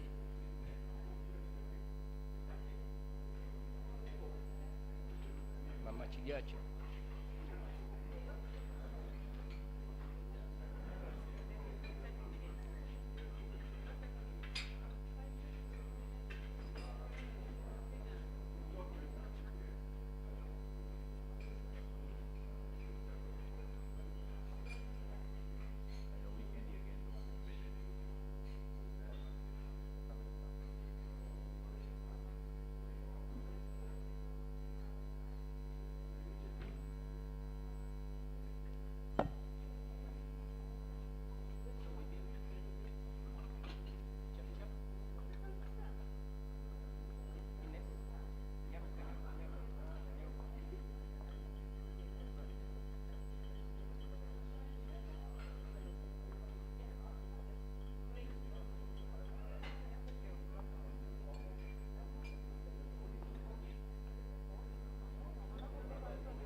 Okay, now that we are all seated, we'll give this opportunity to Johanna, who unfortunately couldn't join us physically, but she's here on the screen.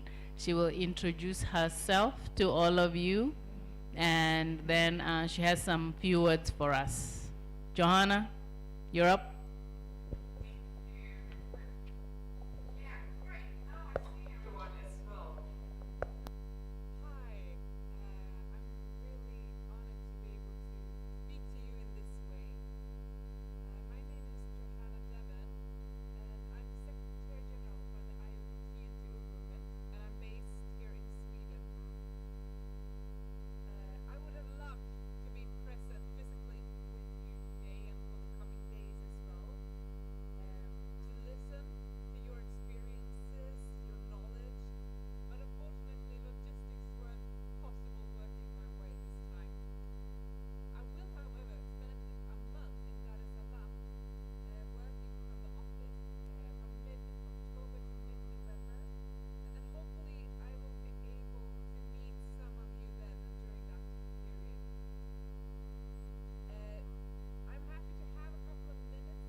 To start with giving you a short presentation on myself, as this is the first time I'm meeting you digitally.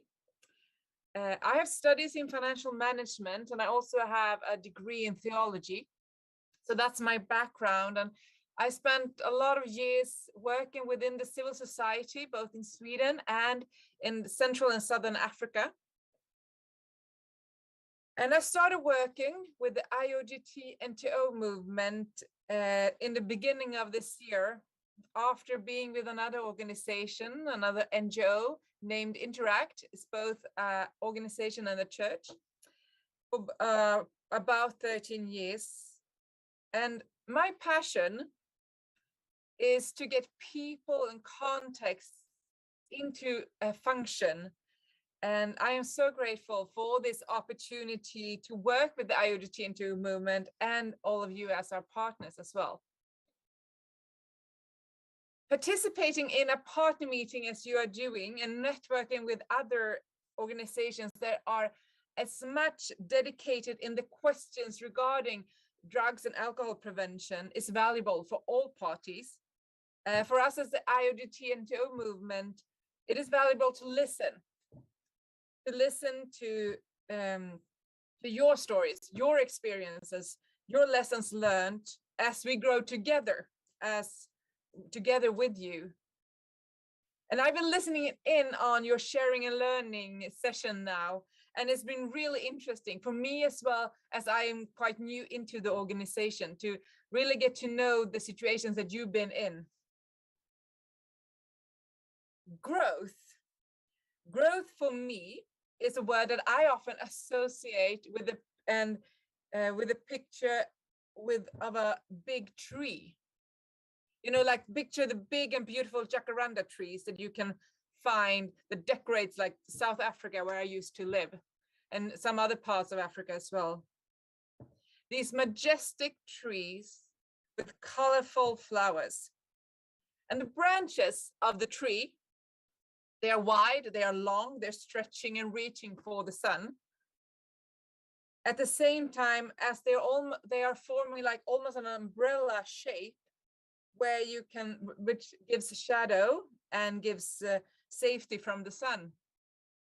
And the roots of the jacaranda, they are strong and they go deep, really deep, and they can grow roots that could lift up a paved sidewalk.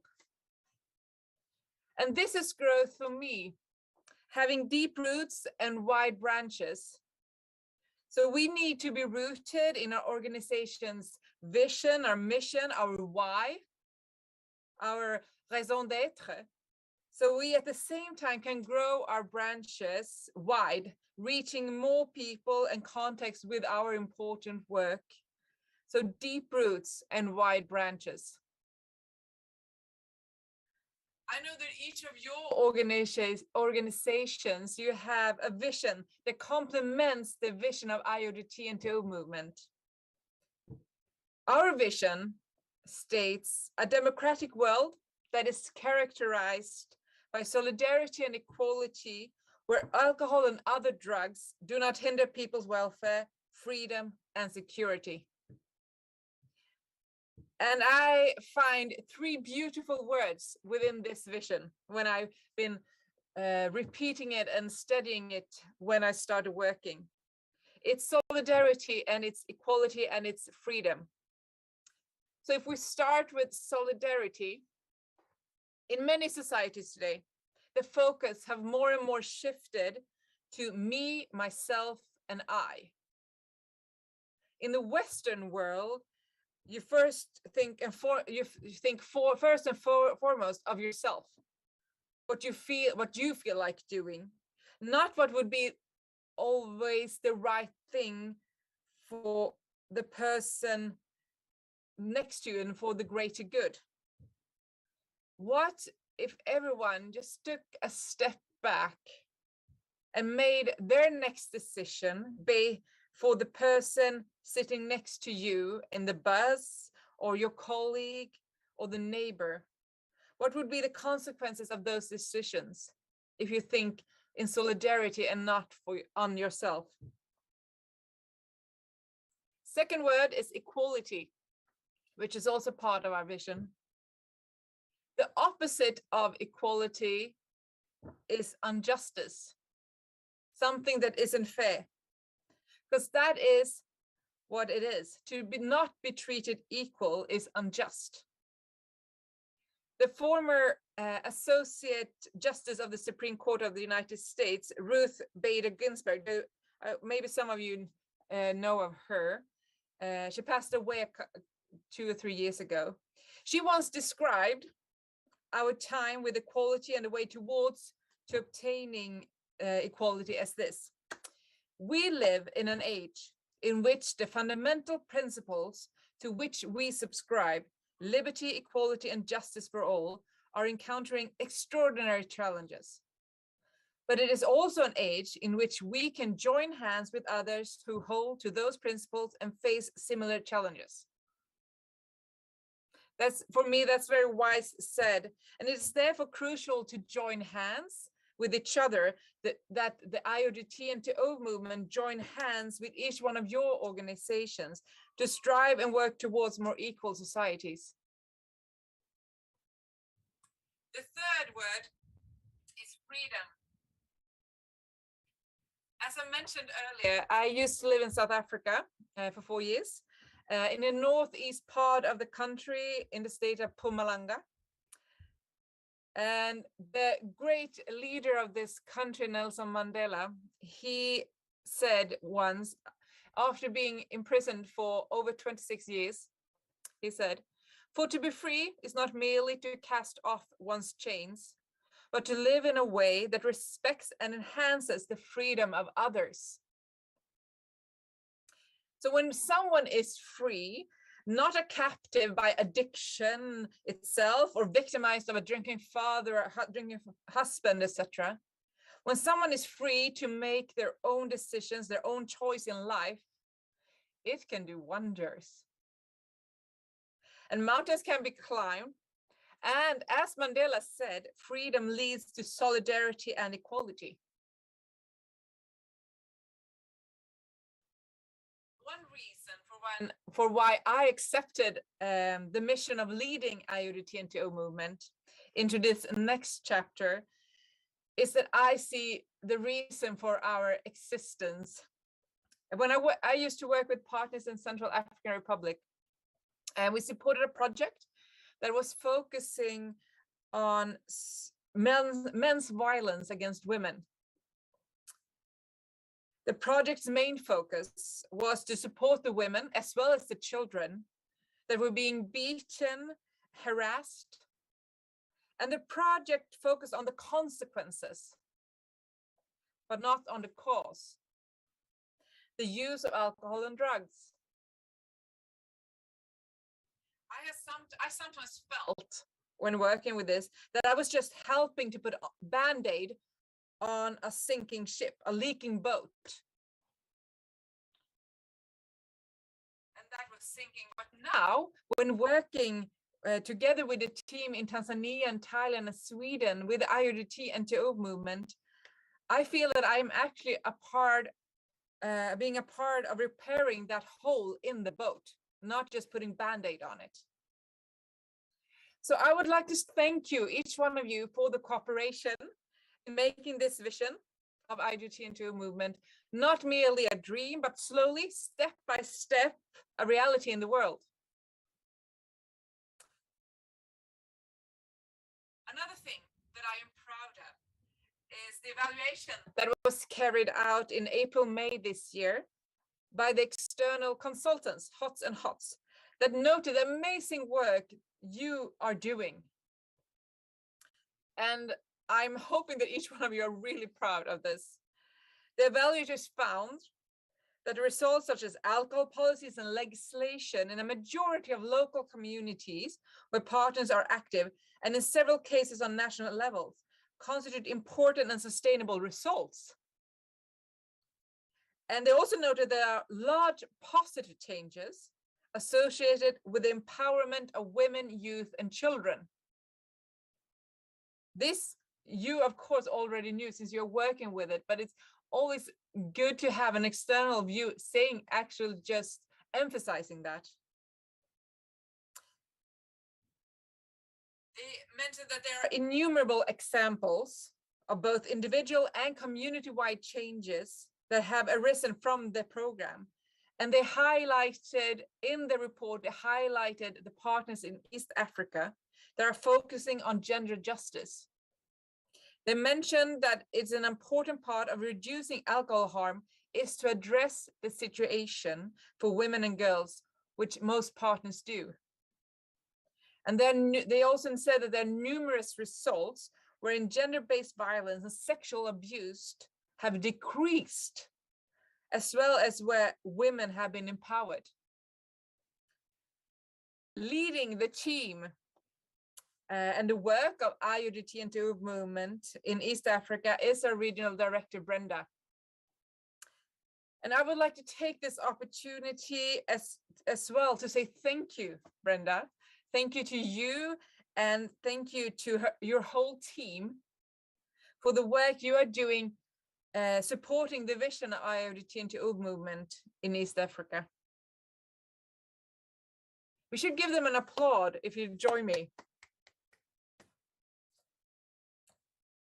And even, unfortunately, even if we have this great and this positive report in this evaluation report, we have always, anyway, been giving the information from Forum Civ that we as an organization will receive decreased support starting from the year 2023. And the reason for this has nothing to do with our work or with our good cooperation with your organizations, but merely due to the fact that Forum Civ has more partners apart from IOGT-NTO movement that they also want to support. And we are one of the 3 biggest partners to Forum Civ. And we also just had recently the governmental election here in Sweden. It was just last Sunday. And it is still unsure what the outcome will mean for foreign aid and the foreign aid politics here in Sweden. And we don't know that, don't know yet. But the IOGT movement here in Sweden, we are a part of writing articles and trying to lobbying to keep the foreign aid at its level as it is today. So due to this information from Forum Civ, the board of IOGT-NTO movement was forced to make tough decisions. And we had to reorganize and cut down on staff that has great competence within this area and are appreciated co-workers as well. And as you understand, the past months have been tough. They haven't been easy. They have been tough. And we also had to cut down on the amount of partners as well that we value. And also thankful for the journey that we have done together. However, I am confident that we will continue to deepen our roots and we will continue to spread our branches, even if we at the moment have been pruned a bit. And the tree will look a bit differently, but still be useful and continue to grow. And with the same vision and have the same vision of a democratic world that is characterized by solidarity and equality, where alcohol and drugs do not hinder people's welfare, freedom, and security. Thank you for listening. And I'm very happy for this opportunity to be with you through this link. Thank you.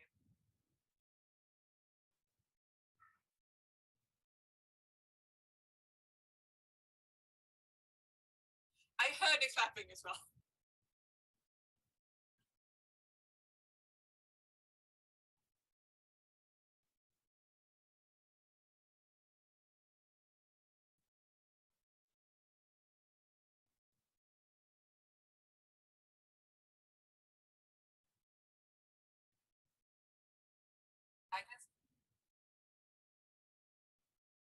And if you have questions,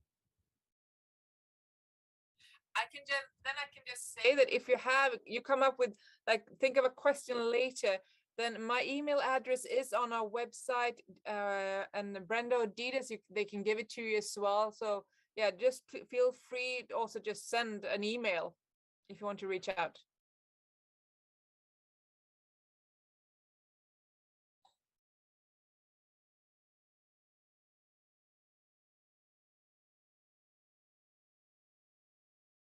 Thank you.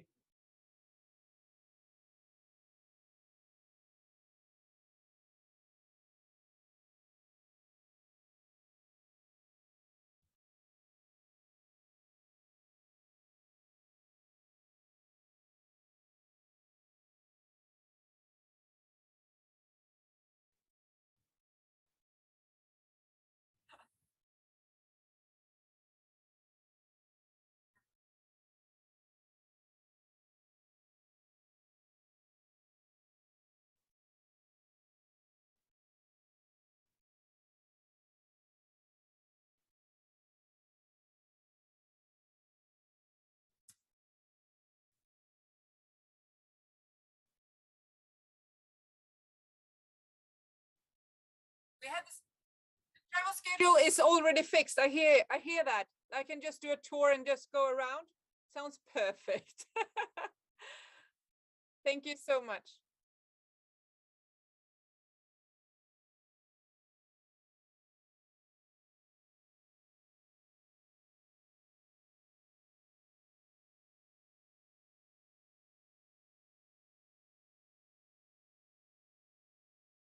Thank you.